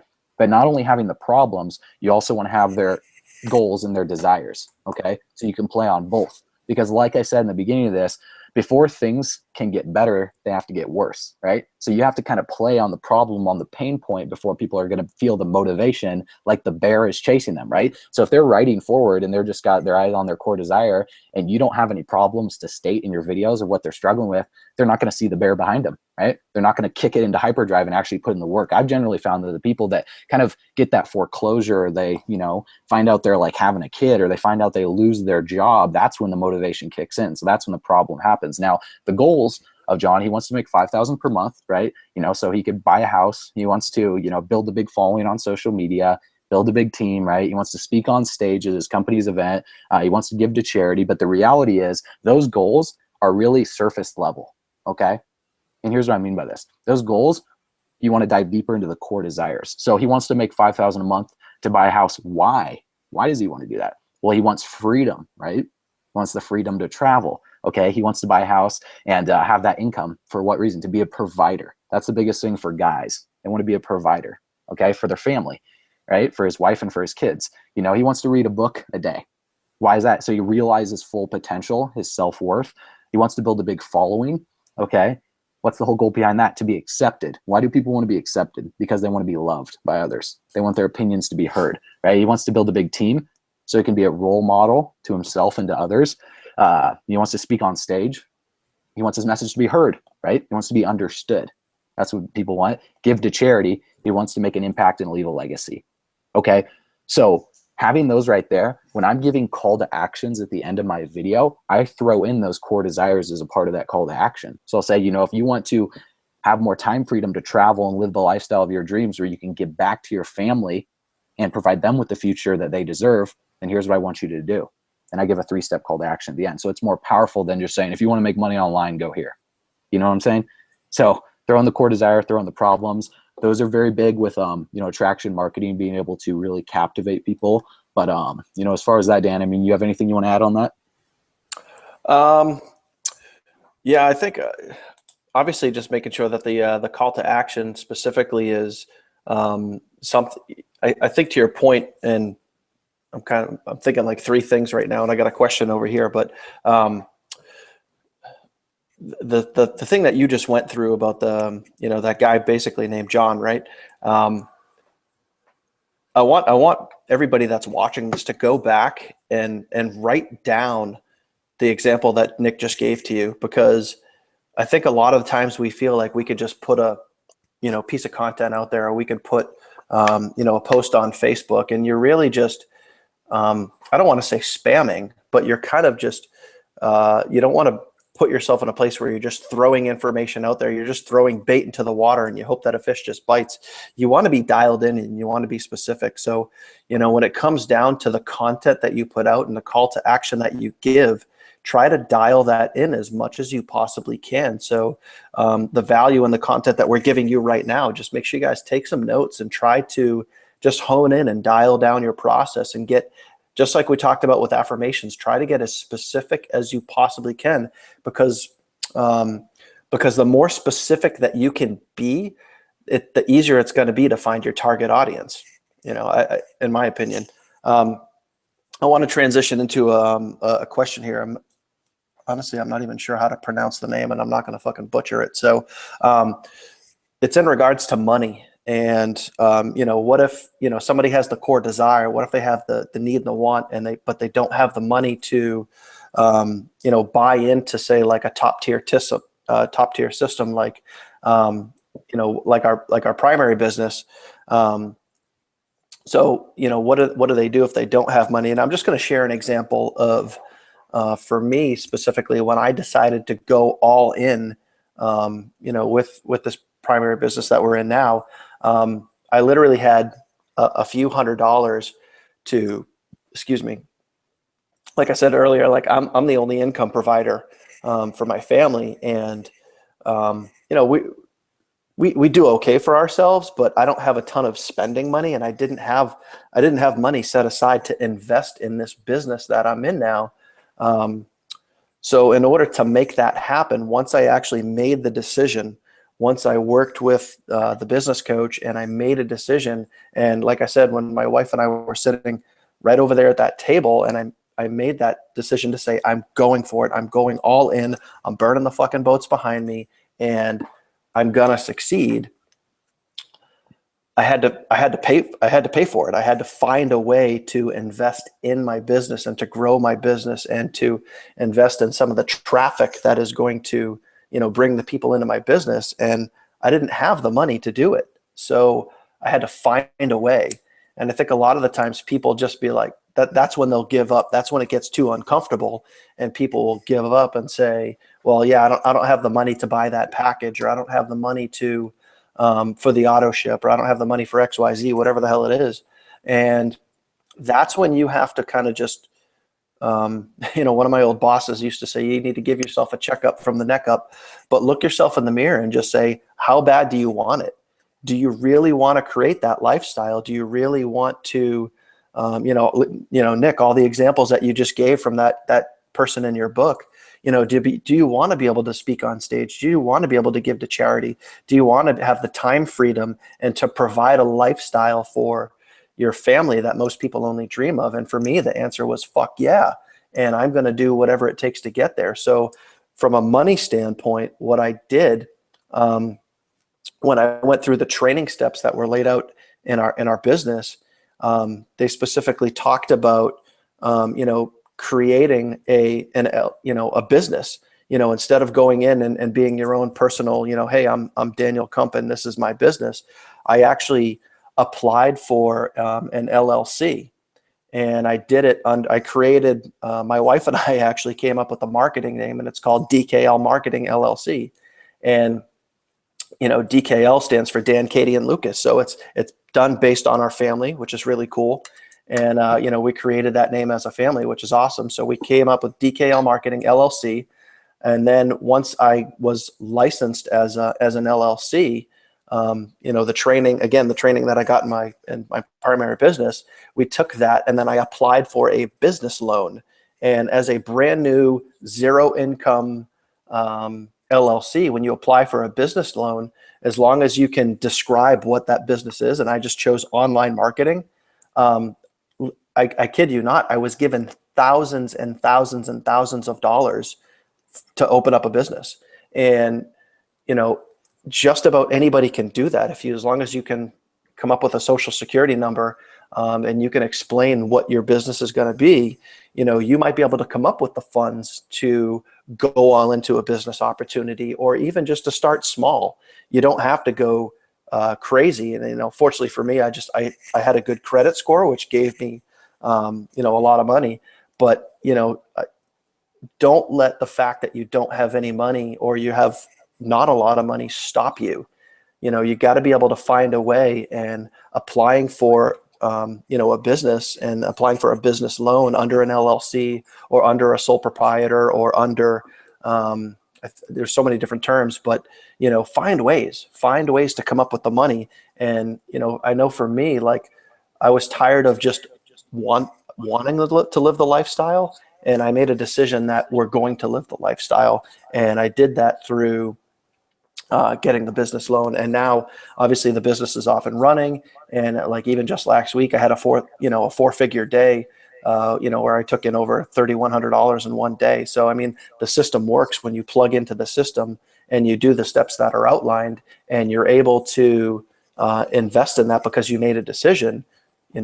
That's when everything starts to work. And I think, Nick, it would probably be a good time to kind of turn into, one of the systems that we use that basically helps automate our business. I know we had talked earlier about, automating the business. And I think that's one thing that, one of our businesses, Online Sales Pro, really helps us with, that level of automation from, capture pages, sales funnels, to email follow-up, to, basically it's like the catalyst for like 3 other businesses that I have, and I know other businesses that you have, and it's basically like the entry point, and it just blows wide open from there. Definitely. And I want to touch on what you said, and then also on, OSP and everything, because your level of sacrifice will determine your level of success. So what you're willing to give up in order to go up. When I was starting out, I sold my car. I sold my Xbox in like 30 games. I mean, Xbox games are what, $60 each, brand new. So I sold all that. I sold my skis. I didn't go skiing as much that season. I stopped paying monthly for my gym membership. I started doing at-home workouts and everything. So I was willing to sacrifice and put more time and effort in my business in order to go up with that. And, you could either take out a loan, like Dan said, over 80% of businesses are started on loans. So, there's no excuse, you guys. And if you're scared, to throw up money, that's a good thing, because, it's like I said, that fear of motivation. Once you put up that, income to get started with your business, if your back's against the wall, the only thing that you can do is go forward. If you're at rock bottom right now, that gives you a firm foundation to plant your feet on the ground and push and go up, because you can't go any lower than that. Okay. So when it comes to like, automation aspect and being able to, leverage attraction marketing, all these things that we've talked about on this, you guys, you need to leverage a system. Now, basically, Online Sales Pro, think of it like this. Okay. So if you have a tire to the bike, right? The hub of the tire is Online Sales Pro. Okay. It's what's going to make your business turn, right? And if you have different streams of income, they're like the spokes to the tire. Okay. And if you have something like OSP where you can create sales funnels and you can leverage, training in there, have those capture pages, have all that stuff automated so it flows smoothly, then that's what's going to allow you to be able to recruit people without having to hop on, Skype calls nonstop, 3-way calls nonstop. I mean, when I was in the prime recruiting mode back in the day, when I did all, when I started transitioning to offline marketing, I didn't understand how to use sales funnels. I was doing like 30, 40 calls a day that each lasted like, you know, anywhere from 20 minutes to an hour long. And I kept doing the same presentation over and over and over and over again to where it wore me out. And I would sit next to my computer with a big giant jug of water. When I would get done with one call, you know, going over the opportunity, the business, my story, all that stuff, handling their objections, I'd hop off the call, I would chug the water and I'd put it down, then I'd get on another call. Now it's to the point where, I mean, like, yeah, we do webinars, but these are recorded to where once it's done, people can watch the replay, and thousands of people watch the replay over the course of a couple of months, over the next 5 to 10 years. You know, people will still be watching. Like, me and Dan are getting messages from people that have seen videos that we've made months down the road. In fact, videos that I've made from 3 years ago and I've put out there that are still driving people to my sales funnel, to my website. Okay. So having OSP, basically the way that it works is you create, you know, sales funnels, or you leverage the sales funnel that the company has already created. Okay. When you're creating content and you're putting it out there, you know, on social media, like I use Instagram, Facebook, YouTube, right? Those are the 3 social media platforms. When you create those story-based content, you help your target market, like we just said, solve their problems. You're giving call to actions to go to your website. Your website is just your sales funnel, right? It's the front of your funnel where you have the capture page, the thank you page, the sales page. Now the sales page, essentially, it's a recorded video or a recorded webinar that goes over everything and it goes over, you know, the product, the opportunity, the business, the potential, the income potential, handles all their objections and gives a call to action to get started. Now your main focus and your main goal is to leverage the training inside of Online Sales Pro to drive traffic. Okay. So when you start driving traffic through your sales funnel, you get an app on your phone, and you guys have probably seen it, or if you haven't downloaded it yet, download it on your phone. Every time you get a lead, like you can see right here, I've been getting leads throughout this whole webinar, you guys. You like cha-chings, you know, cha-chings and all these notifications and stuff from people that are just going through my funnel, right? So they're watching all these videos that I've made in the past. Same thing with Dan. Same thing's happening with the other people inside of Online Sales Pro, and they're signing up without me even talking to them. Now, for the people that don't sign up without talking to them, you're going to have to follow up with the leads. It's super simple, you guys. I mean, the best way to do it is to use the app. You can tap their number, you can tap their email, and you say something as simple as this. Okay, if you want to write this down, this is all that I do when I follow up with my leads. I say, you know, hey, what's up? Let's say their name's John. Hey, what's up, John? I saw that you put in your information on my page for, if you have a funnel created for your business, you just throw in the name of your business. If you're promoting Online Sales Pro, as your lead magnet, as your front end offer, kind of like that hub of the tire, and you say, hey, I saw you putting your information on my page for Online Sales Pro. Do you have any questions about the system, or are you ready to get started? So it gives them 2 options. Do you have any questions, or are you ready to join? You don't say, hey, what'd you think? They're like, oh, I don't know. I don't have any money for this. You know, you say, do you have any questions? Are you ready to get started? They're like, yeah, I'm ready to get started. I just kind of curious, you know, a little curious about how this works. Great. Have you seen the video yet? You know, and if they ask me any question, you know, that's like already covered in the video, I'll say, awesome. Have you seen the video yet? They're like, no. I was like, okay, well, here's the link to rewatch it. Check that out. And then when you're ready to get started, click the link below and you'll be plugged in with our team in our community. So it's super simple, you guys. I mean, I'm not hopping on. The only time I'll hop on a call with someone is after they've seen the presentation video. I'm not going to hop on a call with someone who hasn't gone over any information about the business, because it's a waste of time. You know, and I used to do this. I used to hop on a call with everyone and their grandma and just go over everything and take an hour of my time. Time is the most precious commodity. You can always get more money, but you can't get your time back, okay? So if you leverage your time, you leverage sales funnels, you leverage a system like this, then what happens is it frees up your time to where you can have more freedom to go out, to go hang out with your friends, to go, you know, travel, and to go hang out with your family. And as you're generating these leads, you're just following up with them and you're just plugging them back in with the funnel, back in with the sales videos until, you know, they join your business. And then the best part about this, I mean, Dan, you could touch on this a little bit too, is if you have a primary business and you're promoting it through Online Sales Pro, they have an option where they have a store. And basically the store is where you can create, you know, little additional streams of income. So when people join you through Online Sales Pro, you earn either 20 bucks per month if they're on the month to month, or you earn $150 per year if they upgrade to VIP. And, you know, they can see inside of the store what your primary business is. So Drew, going back to what you said earlier, if you already have a primary business and you're making great money in it, then what you would want to do is get crystal clear on your target market. So if you want to attract other marketers to you, here's what I've found. The best target market are people that are already building a business. And here's why. Okay. think of it like this. If you're going to go BMX biking, right, and you're going to go on one of the gnarliest trails in the world, right, who would be best to take with you? Someone who's never ridden a bike before, or someone who's a pro rider? Obviously a pro rider, right?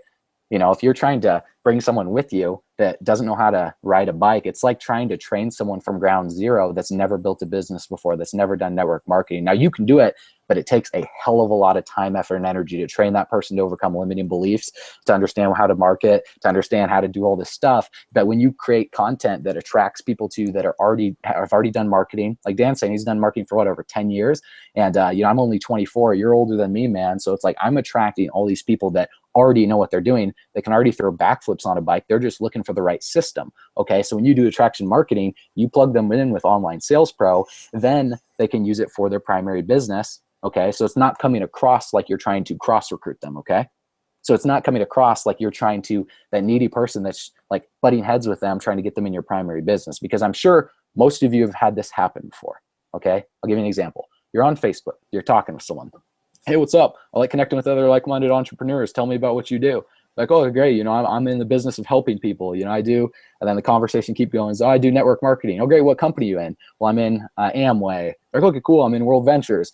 Oh, great. Well, then it turns into an argument, right? And both of you have your walls up of which company's better, which comp plan's better, which team's better. Well, I'm working with, you know, this guy who's making, you know, over 6 figures per month. We have the best leadership. We have the best team. They're like, oh, great. Here's my team. Here's my, and it's just like, it doesn't work, you guys. So when you have something like OSP, it's just kind of like cuts through all barriers. You're like, what I do with people is ask them, hey, what business are you in? They're like, I'm in, you know, Amway, whatever it may be, any other business. So I'm like, great. How are you doing with generating leads online?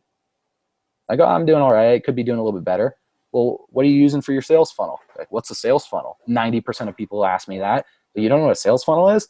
Like, I mean, just as an example, you know, I'll show you kind of what mine looks like, and then, you know, you can possibly use it for your business too. It's kind of nonchalant, you know what I'm saying? Most people are like, this is pretty amazing stuff, man. Like, I think I could use this for my business too. Then here's what happens. They join an Online Sales Pro, so they'll join through you, through your affiliate link. And then as you start working with them, you build that relationship. Online Sales Pro is that common bond to connect you with them and their primary business. And at some point, whether it's a week down the road, a month down the road, 6 months, or a year, the time is irrelevant here, you guys. If they decide, oh, hey, listen, man, you know, you've been so helpful to me. This whole online marketing thing is blowing my mind. What's your primary business? I want to join you in that. I have had countless amount of people join me in my primary business through Online Sales Pro that have just seen me as that mentor to guide them and to support them. So I hope that kind of helps understand things. I don't know, Dan, if you have anything to kind of like fill in the cracks on that to help people understand a little better. Yeah, I think with just on that note, I just in order to just kind of go back to the automation piece, that people need to realize in order to automate, and kind of we'll explain how Online Sales Pro really fits into that. The first thing you need is traffic. You need people seeing your opportunity. So really you can get traffic kind of a handful of different ways. One is free traffic. So that's by a lot of people doing, how do you get free traffic? So you could be putting videos out on YouTube. You could be doing Facebook Lives. You could be putting a blog out there. You could be doing, you know, email marketing. You could do that several different ways, and then obviously have a call to action to get into your business. You could be doing paid traffic. So you could pay for stuff like solo ads, which is basically email marketing, and pay other providers to email out your link to other people that are interested in business. Or you could do Facebook ads. And so the point is, once you either go with any of those, you know, different channels, and I know for me, I do some Facebook ads, I do some content, and occasionally I'll do some solo ads as well when I want to kind of get a spike in the business. So once the leads start coming in and they start clicking on your link, whatever that link is, you want to be able to lead them into a system like Online Sales Pro. And what I like about that is, you know, either you could create a sales funnel.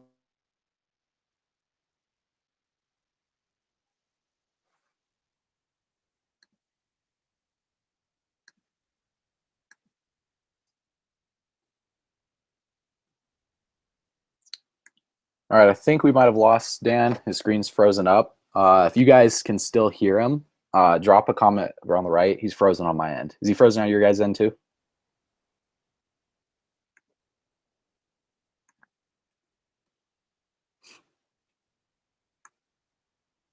Okay. I think that, yeah, I think he's gone. If you guys can drop a comment, let me know. If you still see him, I don't. But I'm just going to kind of take over on what he was talking about. When you have free content. Automation goes. Oh, okay, wait, here we go. Oh, did I lose you? Yeah, you cut out for like a good 20 seconds. Oh. So I don't know where we left off, but I was just basically just talking about like once. I think he's gone again. Dan, I'm not sure if you can hear me, but you're frozen, man.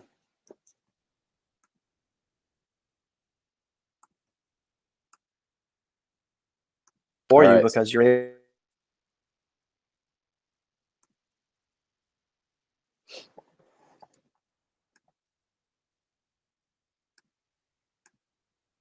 Okay, hold on one second. Hopefully we can make it back on, you guys. So until he does, like I said, I'll just kind of take over, because a lot of people wonder where they should start when it comes to free or paid. And there's two different ways you can kind of do it. I'd say if you have a lot of time but you don't have a lot of money, then free content creation is probably the best way for you to go. But if you don't have a lot of time, maybe you're working a full-time job and that job's paying you pretty well, but you want more freedom, and you have a lot of money coming in for that job, then paid marketing is where you want to go. And generally they say you want to invest about 20% of your profits, or 20% of the income that you're making in your business back into paid. So if you're doing free and you start putting out those videos, you start creating those blog posts, you start using Instagram, I'd say pick 2 social media strategies that you want to do and master those before you move on to others. Because if you try and take like Twitter, Snapchat, Instagram, Facebook, YouTube, you're going to overwhelm yourself. Like when I was starting out, I was just doing YouTube videos. And then, I created a Facebook account and I was posting my YouTube videos on Facebook, and I created Instagram, and I was leading Instagram, people from Instagram to my Facebook and my YouTube. So those 3, that's all that I'm doing. I mean, I don't even use Snapchat.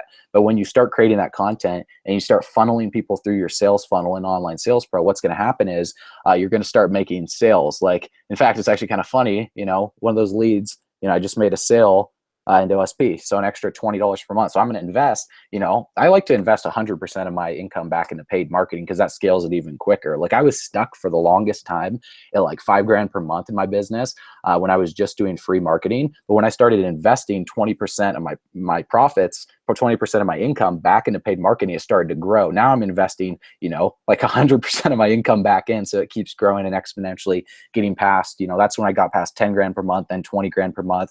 Now my goal, I'm trying to shoot for over 50 grand per month. And you start small and then you scale big. So if you're wondering like kind of what's the best way to do paid, I would say it really, really, really depends. I mean, I know like someone like Ty Lopez is doing YouTube ads. I don't really know anything about YouTube ads. I know there's a big market for that if you're willing to throw up a lot of money for it, and you could build your YouTube following. But for me, I'm doing Facebook ads primarily. Like solo ads are a big thing if you find a good solo provider, but it's kind of a hit or miss sometimes because you don't know where those clicks are coming from, and they could be coming from some random source and you don't really know. But solo ads are a quick way to generate leads. Facebook ads kind of takes a little bit more effort because you got to create the ad, you got to know how to put out the video. Now, I actually put out a video. I created a training showing what I'm doing for Facebook ads, and if you're willing to test and tweak, and you start small, like $5 per day, or even $5 every couple days, and you can scale it to over $50 per day. Like right now, I'd say I'm spending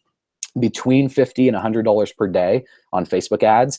And, that's generating me results through that. And at the same time, I'm capitalizing on free content to build that brand. Like if you guys are familiar with Eric Worre within the network marketing industry, he's pretty much like the whole guru with like, offline marketing and like, just network marketing pro. And he's big on creating free content. Okay. I'm sure he probably does paid content to drive people to his blog, but he was starting out, and that's where his primary foundation is being built. Because the pros and cons of each, I would say that it is free content. The pro is it doesn't require any money. The cons is it takes a lot of time to build it up. It's like you're stacking those bricks, and you have to perfect the bricks, and you have to lay them perfectly to build the wall, to build the building, eventually build an empire.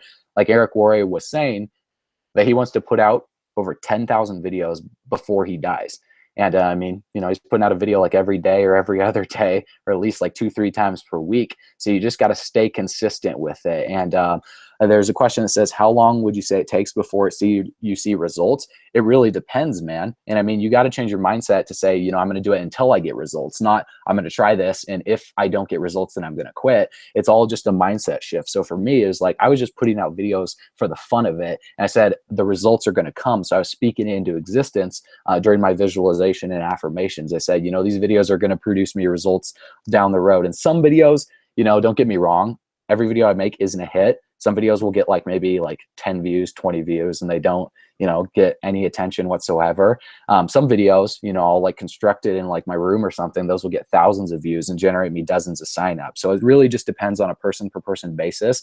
Even with paid marketing too, you can't have the lottery ticket mentality. So for example, if you're going to invest into solo ads and you drop $300 for 200, 300 clicks or something like that, and you're expected to make thousands of dollars from that, then it's probably not the best thing for you to do, because you're gonna, burn yourself out and you're gonna quit from that. You need to have a long-term content creation strategy. So I recommend starting out, just creating 2-3 videos per week. You don't have to go insane with it, 2-3 videos per week to get the ball rolling. And then eventually you can get to the point where you're creating a video per day mixed with a Facebook status and all of that stuff, a picture on Instagram.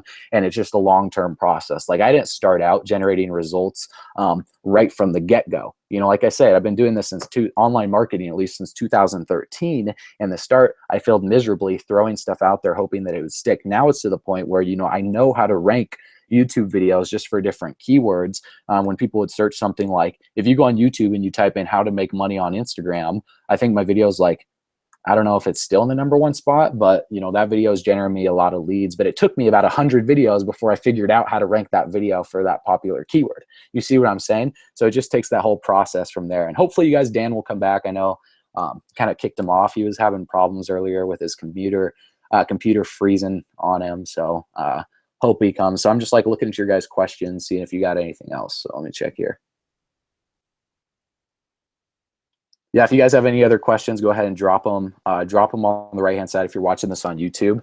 Otherwise, I'll give Dan 10, 15 minutes before he comes back on. But other than just creating content, you guys, and driving traffic to your funnel, it's just really just deciding that and making that commitment that you're going to do this. I mean, the time's going to pass anyway. For the people that say it takes too much time to build a business online, well, here's the reality. The time's going to pass anyways. Whether it takes you 5 years or 10 years, what's your life going to be 5 years down the road if you don't do this? You know what I'm saying? So it's you really have to decide, in that time that you do have during the day, and you dedicate it to your business, see where that's going to put you down the road.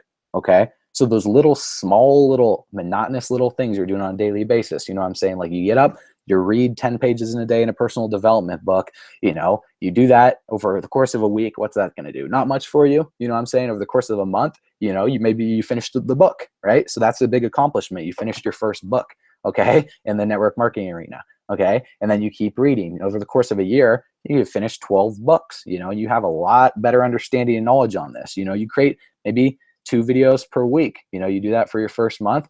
That's 8 videos, right? You do that per year. I'm not that quick at math, but you guys, have a few dozen videos out there, okay? And then over the time, it starts compounding upon itself, and your skills get better. Your speaking ability gets better. Your content creation gets better. If you guys follow me on Facebook, you see some of the statuses that I upload, and I update and stuff. People wonder, how do I create statuses like that? It's just through trial and error, just figuring it out. And when an idea will hit me, I'll save it in my phone, and then I'll upload it. And that just took time. When I was first starting out, I was uploading these big bulky paragraphs that no one wanted to read. I got less than 5 likes per post. Now it's to the point now where, in order to get over 100 likes per post, you have to stay consistent. Like I said, repetition is the mother of retention. Repetition is the mother of all skill as well. So if you're trying to build skill, you have to repetitively keep going and keep going and keep going. And what's going to happen is you're just going to build that massive, massive, massive brand, and people are going to see, and they're going to quote you as that overnight success. You know what I'm saying? So one more question too. He says, how many follow-up emails should you create in general? Email every single day. Okay, Igor Kfet, if you guys are in the, if you are a part of Online Sales Pro and you've been through that training, Igor talks about emailing every single day. And the reason why is because you're going to stay in the face of your prospect, and you can't, as long as it's quality content, you're not just spamming them. with like, oh, here's my here's a great business, here's this product, here's how it works, you click here to sign up now. Don't do that. You know, if you're emailing day with value, stories and analogies to help your target market overcome their problems, then that's really good. And do I get nervous when I'm about to drop a video? Absolutely. Like when I get the most nervous before webinars, you know what I'm saying? Because it's unscripted, you know what I'm saying? It's just like free flowing. Like we have a general idea of what we want to talk about, but then it's just like free flowing on ideas and everything that comes up. And like this whole Q&A thing right here as we're going is pretty new to me too. So, you know, it's all about becoming comfortable with the uncomfortable, because the cave that you fear to enter holds the treasure that you seek. You know, a lot of people out there, they're so in their comfort zone and they're not willing to do something uncomfortable. Like if you're going to go to the gym, what's the quickest way to grow, right? To sit there on the elliptical 24/7 or on the treadmill and walk at like the lowest speed possible? No, you got to put yourself through the grueling process, and you got to be willing to tear your muscle down so you can break it back up. Just like with business, you got to be willing to tear your ego down in order to build your confidence back up. Okay. So sometimes you got to be willing to go out there and fail at first. Like okay, so here's a quick story for you guys. And Dan's back on now too. So we'll be good to go. But when don't ask me what the hell happened, but I was, I went off and I think we lost an email into there because for some reason Google Hangout, like it kept spinning and spinning. But anyway, forget it. I'm back. Hey, how are you? Definitely, brother. And yeah, so like with getting over what other people think, man, you just got to be willing to put yourself out there and be criticized by others. In reality is realizing that other people aren't paying your bills. You know, opinions are like buttholes. Everyone's got one. You know what I'm saying? I heard that. It's just like, it makes so much sense. Other people, like, they want to share their opinions on all this stuff. And the reality is it's just words. You know, self-approval is the best approval. And when I was starting doing home events and meetings and stuff like that, I remember when I was going up in front of the room, I was so scared of what other people would think of me that, you know, I would completely freeze. I would like get up in front of the room and I didn't even stand. I would like sit in a chair in front of like 20 or 30 people and I had like the whiteboard next to me. And, you know, I would just like be writing like the circles on the board, you know, you get two, who get two, who get two. And, you know, you can make great money in this business. And then I would like go off for like 5 minutes. And I was like, oh, all right, who's got questions? And then someone would raise their hand like, how's this different from a pyramid scheme? And I'd be like, well, it's not different. It's, you know, it's official drink of the Phoenix Suns, or, you know, it's network marketing, blah, blah, blah. I was just like, I'd be so nervous and sweaty, but I did it again and I did it again, to the point where it's just like, you become immune, you become like a brick wall to other people's opinions. And when they say something to you like, oh man, that's not going to work for you, you're not like, oh yes, it is going to work for me because this. You're just like, cool, dude. That's your response. You're just kind of like, eh, whatever. Cool. Thanks for the feedback.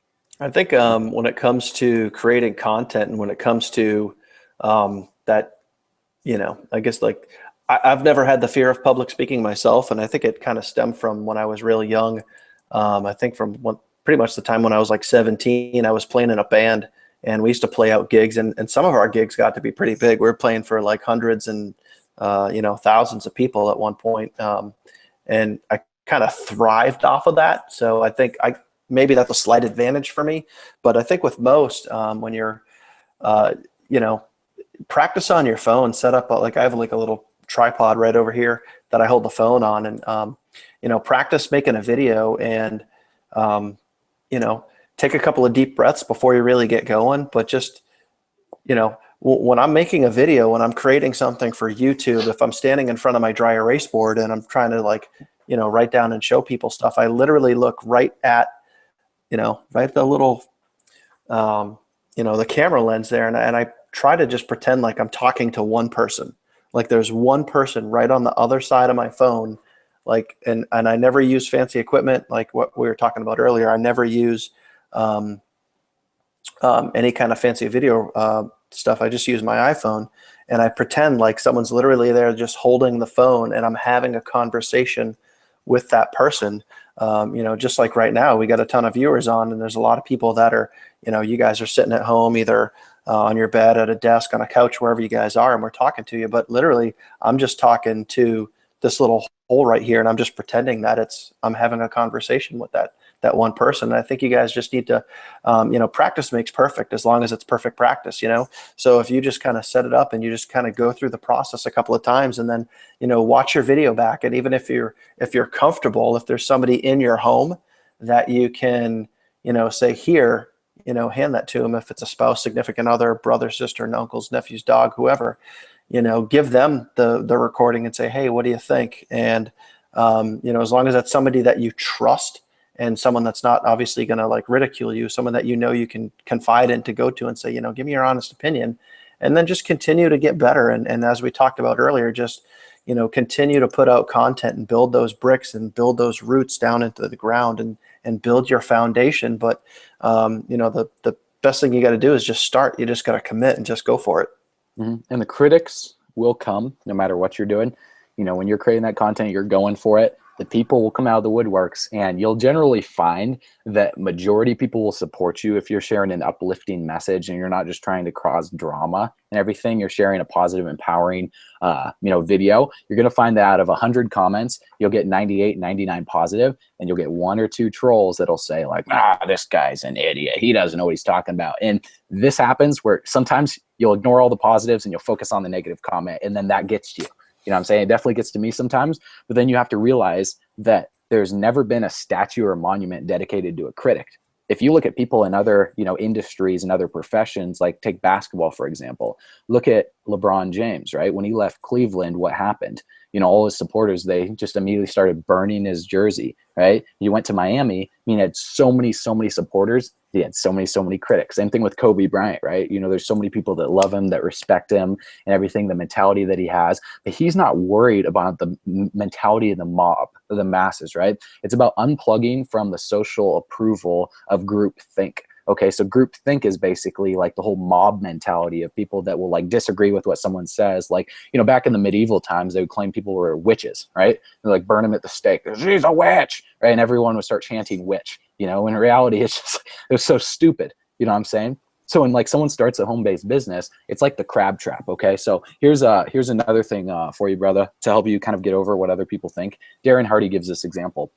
He said there's a unique type of crab that is so quick that it can't be caught by a normal trap. That's so fast that they can get out. So what they do is they create a steel box, a cage that has a hole in the top, and they put bait at the bottom, some fish, so the crabs can come in, they can eat the food, they can leave, they're free to come and they're free to go. But what happens here, one crab goes in, it starts eating, another crab goes in. Pretty soon the whole pot is filled with crabs.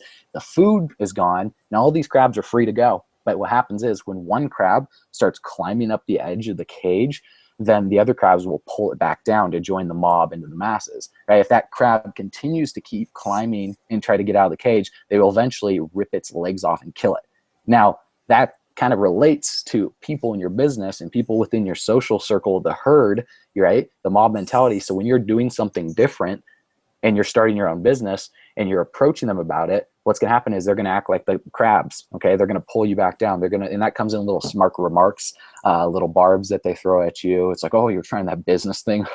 Mr. Tryhard over here. Oh, I remember when I used to believe in, dreams and all this stuff, believe in fairy tales and everything. And you'll start hearing these comments. Oh, you think you're going to get a car with that company? Yeah. Good luck, bud. You start hearing this stuff. It's like those little remarks to pull you back down, but you just have to understand the reason why they're doing that is because they see you making a change, and it makes them insecure about the fact that they know that they could do the same thing, but they're not willing to overcome their ego and their pride and their kind of like limiting beliefs to do the same thing. So the easiest way for them to cope with it and to deal with it internally is to take it out on you, right? But the reality is when you express something to other people, you're really seeing something in them that you don't like in yourself.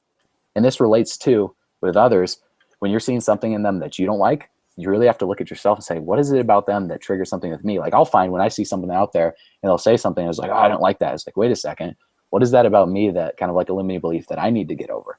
So it's about just surrendering your ego, man, going after what you want and realizing that the crabs will come, the critics will come, that you just have to shrug it off because it's going to happen regardless. I mean, Martin Luther King Jr., when he was, making his speech and everything, he had half of the world against him. Half of the world loved him. Better half probably hated him at that time, right? And some people didn't agree with what he was saying, but what he was saying was right. It was true. It was just, right? So he stuck to his vision. He stuck to his beliefs, and he was willing to do it regardless. See, if he didn't stand up for what he believed in, and he just let those opinions of other people get to him, then where would we be to this day? You know what I'm saying? I mean, like, racism is still out there, but it's a lot better than what it used to be. You know what I'm saying? So like, if you want your dreams, if you want your goals, if you want the lifestyle of your dreams, then you just got to be willing to go through the fire, man, you know, to get to the other side. I'm in on that, Nick, too, because I think that, you know, obviously very good points. And if, in order to not have to worry as much about, you know, the critics out there and, you know, the naysayers, they're going to be there. And I'm going to give you 2 examples. But in order to be able to get past that, the number one thing, and then we talked about this first, but like the number one thing that you have to do is you have to decide. And it's so easy to say that, you know, okay, yeah, I want to build a business. That sounds good. Like you gotta feel it. You gotta want it, and it's gotta be this burning desire that, you know, you have to get down and funnel all the way down to what is your why. You know, why do you want this business? And then you have to obviously make a decision. You have to decide to go for it, and then, you know, some of the critics and some of the bullshit that you deal with along the way, whether it be a relative, whether it be a stupid shitty comment that somebody gives you on Facebook or whatever, you know, you just end up flaking it off, and it's like, you know, go away, you know, Like and you just move. What's that? It's like a fly on your shoulder. Yeah, exactly, man. You Mosquito. just move on. So like I'll give you a couple examples. Like, you know, I don't know how many YouTube videos I have at this point, but, you know, some of them are just like strictly value based. And, you know, usually those are the ones that get a lot of likes and stuff like that. And then I have some of that a little more, you know, business oriented, where I'm trying to give people a call to action to check out my business. And every now and then, you know, there's some Yahoo out there that like they'll put in the comments like, oh, this is a total scam. You should look at my business instead. This is the real deal. And, you know, when people do that, it's like I could get pissed off about it. I could be like, what the fuck, you know? Or I just go to, you know, right click, remove comment, bye-bye, see ya, you know, and then I don't worry about it anymore. And then, you know, on another note too, like as you guys, you know, you start building your list, once you start getting people through your sales page into your funnel and they start giving you their email address, you start building your list. Well, as you're emailing your list every day, and that's crucial, you know, Nick had mentioned Igor Kafitz. I highly recommend that everybody listen to his podcast because they're really, really good. And they're very informational when it comes to email marketing and, you know, giving value and creating content and connecting with your list every single day. But don't worry about emailing your list every day because you want to be consistent. And I think it was, there's several different email providers. There's MailChimp, there's GetResponse, there's Aweber. I think one of them, I think it was MailChimp, did a survey that they surveyed people that were emailed once a month, once a week, and then every single day. And the people that were emailed the fewest, you know, basically chopped away, and they gave away their list because more people unsubscribed when there was less communication. And the people that were communicated with every single day stayed on longer, and they had less unsubscribed. So don't be afraid to constantly communicate, but also realize too that as you continue to email your list, every now and then you're going to get people that will email you back and be like, you know, please stop emailing me, you know, blah, blah, blah. And I remember I had this one guy that was just relentless. He said, please stop emailing me. And like 4 different times I kill him with kindness. He's like, please stop emailing you, all caps. And I'm just like, and I was like, hey, yeah, I'll just call him, you know, Daryl. And I'm like, yeah, no problem, Daryl. I totally get it. All you have to do is scroll to the bottom of this email and click on subscribe. And then the next day when an email go out, you know, it was like all caps, please stop emailing me. I'm going to sue you personally. And I'm like, man, this guy just hates life. You know? Yeah, I had a guy that said he was going to drag my name through the mud for what I was doing in his blog. I was like, so okay, I thought about that. Thanks for the advertisement.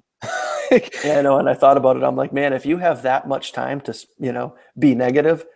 So finally I got to a point and I was like, all right, I'm going to stop telling them to, you know, scroll to the bottom. I just went into the back office myself and I removed them myself. But, you know, it was, you know, you can let it get to you, or you can just say, okay, next, and you can move on. But, you know, you're going to face that. But again, when you take it back to the original, you know, your original mindset, once you decide that you're going to do this, it'll make getting past a lot of that stuff a lot easier.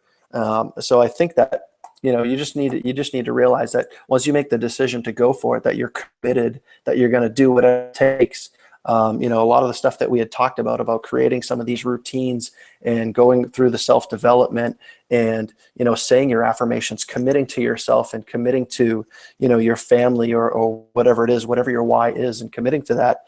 Once you start building some of those layers, any objections that you get, you're just going to be able to wave them off. But if you stay focused on the outcome, if you stay focused on the objections, you know, you're going to have a tough time. So you just need to get to a point where you can get past that. Yeah. And the whole goal, I mean, my goal that I have right now is if I'm not getting 20 unsubscribes a day, then I'm doing something wrong. Okay. So in a good book, touching on what you were saying, Pierre, not talking, I guess you could say getting over what other people think. A good book that you can read is this one right here, Go for No. It really talks about how, like, if you want to become successful, don't strive to hear yes, strive to hear no's. Right? So you make it a goal actually to go out. That's what I did. And that's how I got over my fear of cold prospecting offline, was when I was going out. You know, I have other stories of how many people I prospected. Is ridiculous, about like 1,000 business cards, and just started going crazy with it. I went for no. I didn't go for yes. My goal was actually to crush my ego and to get over that fear and get over it. So I was just like, you know, I'm just going to do whatever it takes no matter what. And if someone hates on me, great. You know, that's awesome. That means I'm doing something right. You know, like I was saying earlier with LeBron, you know, Martin Luther King Jr., you know, half the world against him, half the world loved him. So if you have more people like hating on you for what you're doing, you know, and you're speaking empowering messages, that's great. If you're not, I mean, if you're kind of causing drama and you have a lot of people hating, you might need to readjust some things, but at the same time, you know, you should be good. And Nathan, I appreciate you, brother. You know, I'm glad that I, you know, inspired you to get online, brother. Just stay committed with it. Now, Drew, okay, I would say, do you advise creating your own digital product, ebook, bootcamp, etc.? Is it worth the time to create some free value like that? I would, if you have like a result to market in the ebook and everything. If you're just sharing like your opinions and thoughts, I mean, it's good start practice to put it out there, and then you could refine it as you start getting results. So what I usually tell people is RVL. This is a formula I got from Fraser McDonald. I'm not sure who he got it from, but basically when you're creating content, you want to share results, value, and lifestyle, and the results don't have to be your own results. They could be someone else's, even on another team. So it's like testimonials from other people. That's more powerful as well than just speaking about your own results too. If you have other people speaking, and giving testimonies for you. So when you're creating like an ebook, what you could do is you could share the results of your upline or someone that taught you, your mentor, your sponsor, and then you know, share value in it as well. Give a call to action at the end, and then as you get your own results from marketing that, as you start making sales, you could start emailing your list saying, hey, how I generated my first 5 leads through YouTube.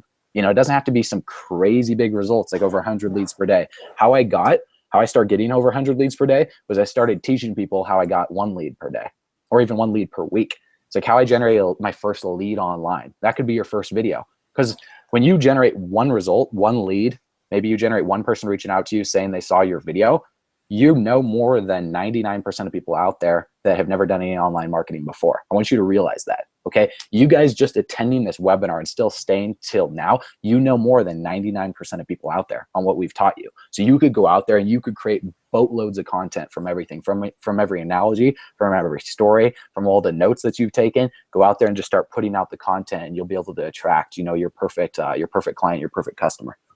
I think that's a good point too, Nick, because a lot of people feel like to be able to put out results, they have to have a shitload of results. Like, oh, you know, I could talk about, I'm just gonna wait. I'm just gonna wait till I have results, or I'm just gonna wait till, you know, I have enough results. And, you know, to your point exactly, you can just tell people, you know, hey, look what I did to get 3 leads this week.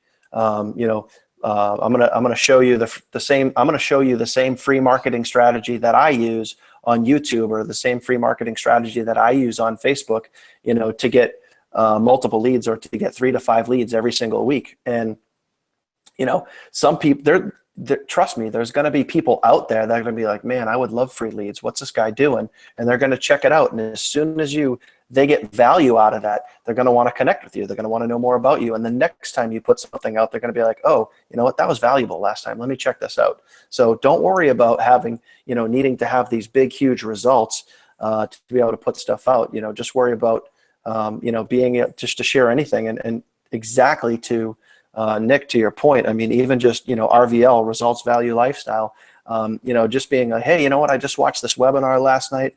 with these two guys, Dan and Nick. And, they talked about this one thing called RVL, and it's called Results Value Lifestyle. So as you guys are posting on Facebook, this is what you guys should be thinking about every day. Once you start straying away from the RVL, be careful, because you want to be adding value to people. So, guys, RVL, remember that, write it down, live that, dream it, and think about it every single day as you're posting on Facebook, and you're going to get more results, and you're going to get leads just like I do.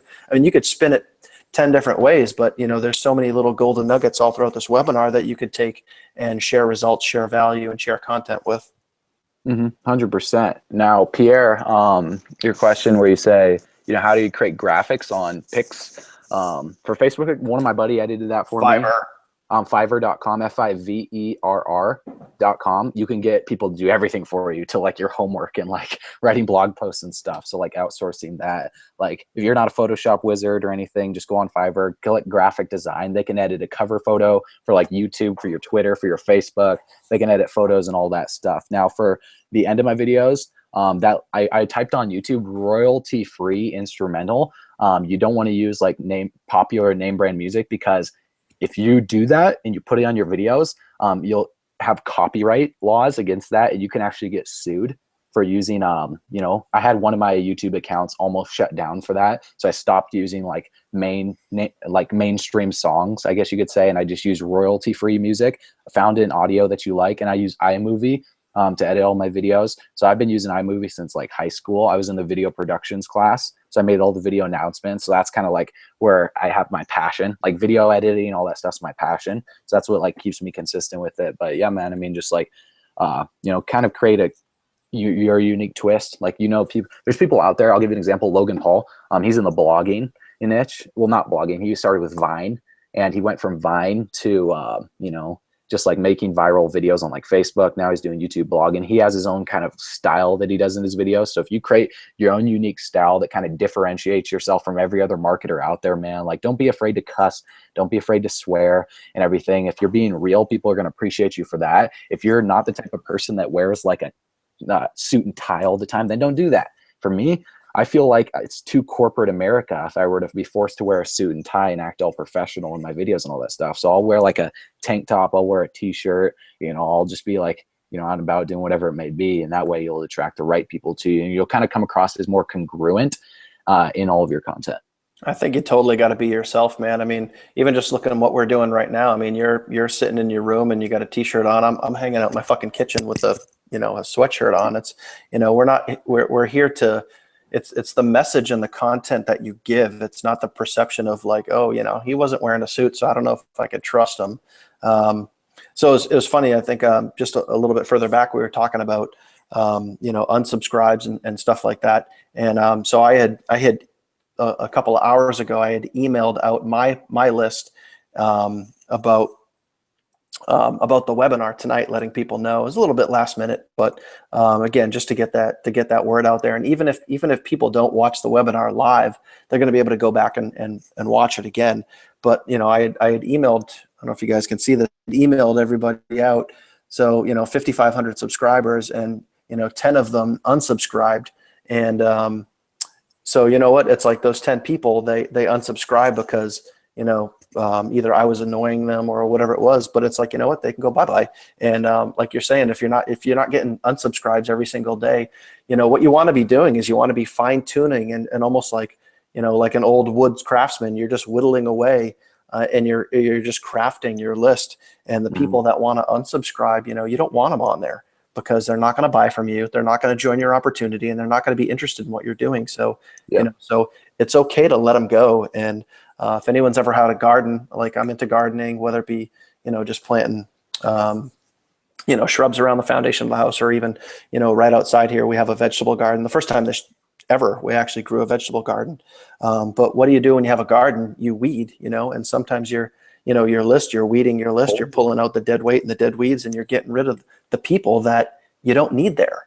And, it's okay to let people go. Definitely. And just looking at my, right now, I have 32 unsubscribes today. So 131 leads, 32 unsubscribes. I hit my goal. Right now I'm going to shoot for over 50 unsubscribers for today.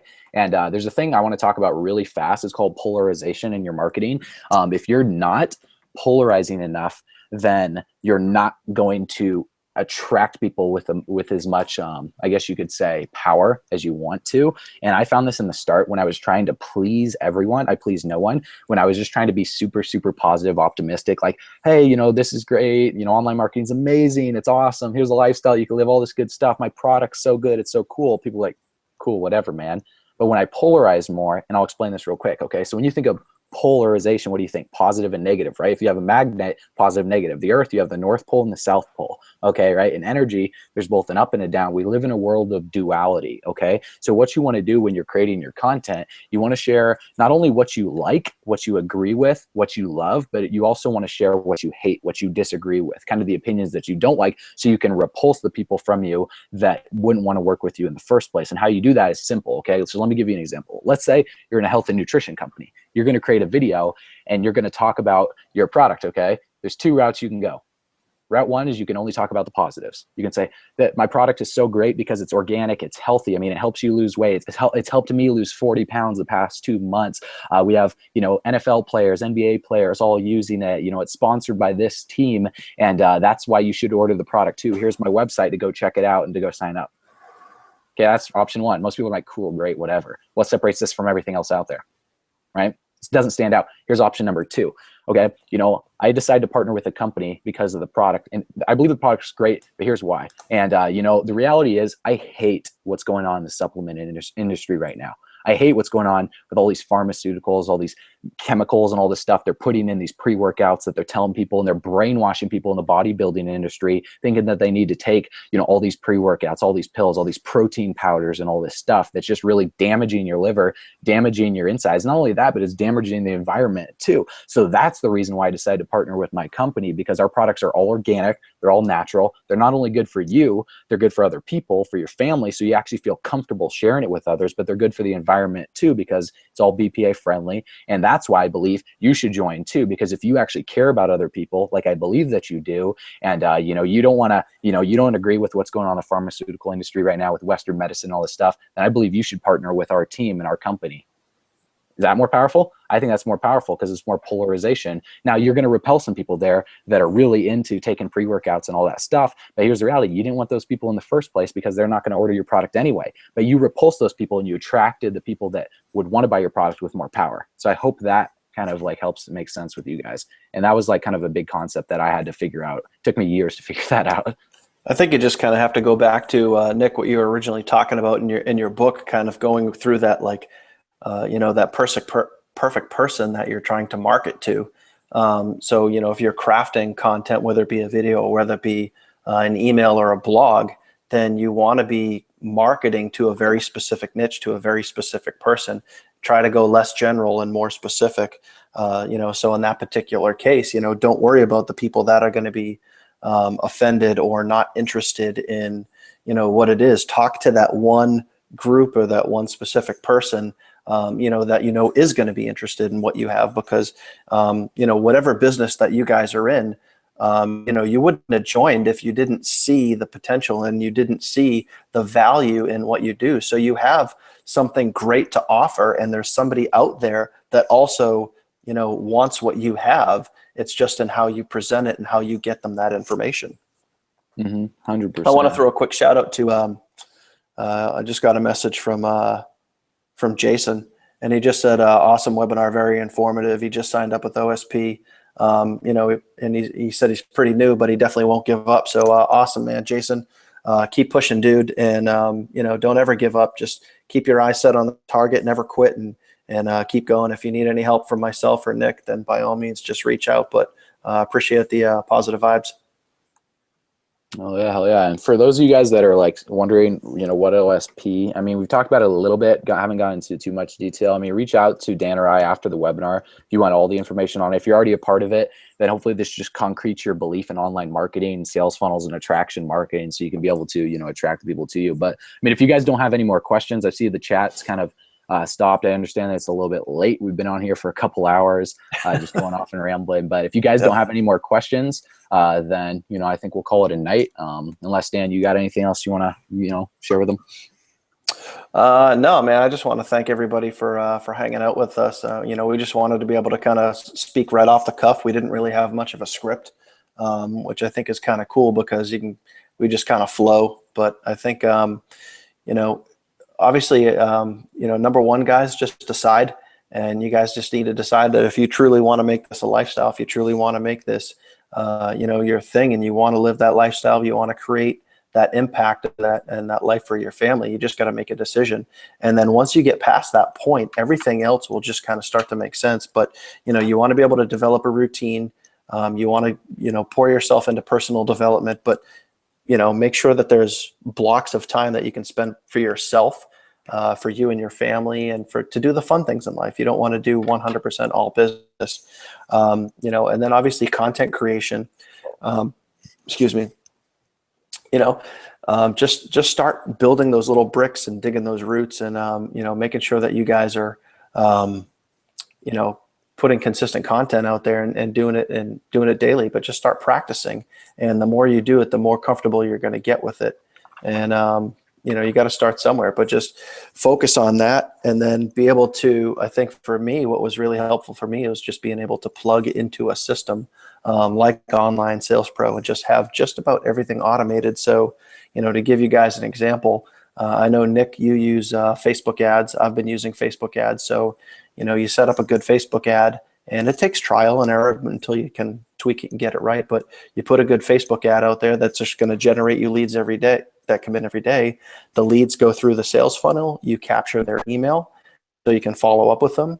You have the automated follow-up system from Online Sales Pro, and then, you know, they either sponsor into your business or you follow up with them, and the whole thing just goes in a big circle. So if you can keep driving the traffic through your system, through your funnel, follow up with them, get them into your business, or provide them value, and then eventually they'll come into your business. So I think having a system like Online Sales Pro is great for that, and then that just can be a catalyst to go into many, many other opportunities. So yeah, I think that pretty much sums it up for me.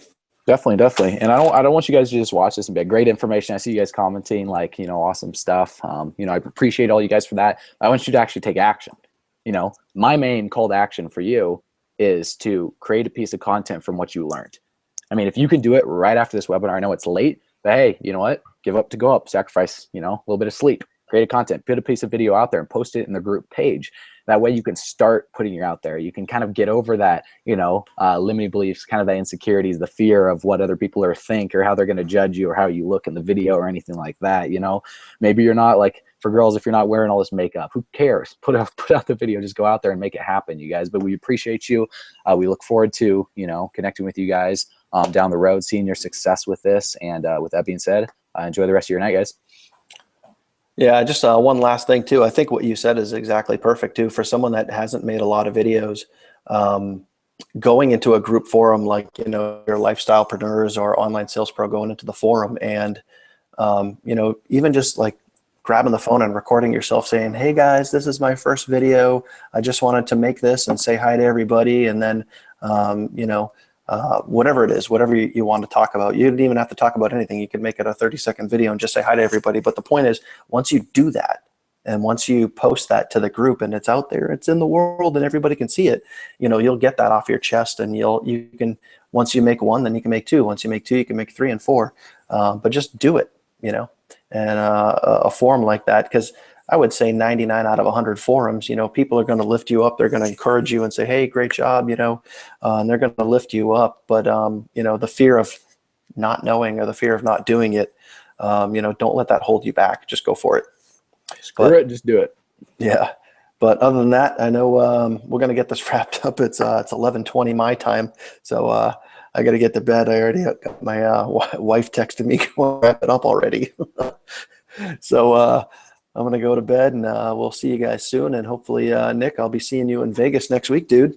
Definitely. Oh yeah. For those of you guys that are in, you know, digital altitude, make it out to Vegas. You know, get out there for sure. Leaders attend events, and if you're out there, we'll kick it. We'll hang out, grab a few drinks, you know, have some fun, have a beer or 12, like Dan beer said. 6, beer or something, and yeah, have a lot of fun out there. Network with a lot of leaders. But yeah, for those of you making it out, we look forward to see you out. And with that, we'll see you guys on the next webinar. All right. Have a good night, guys. Thanks, Nick. Yep. No problem. Bye.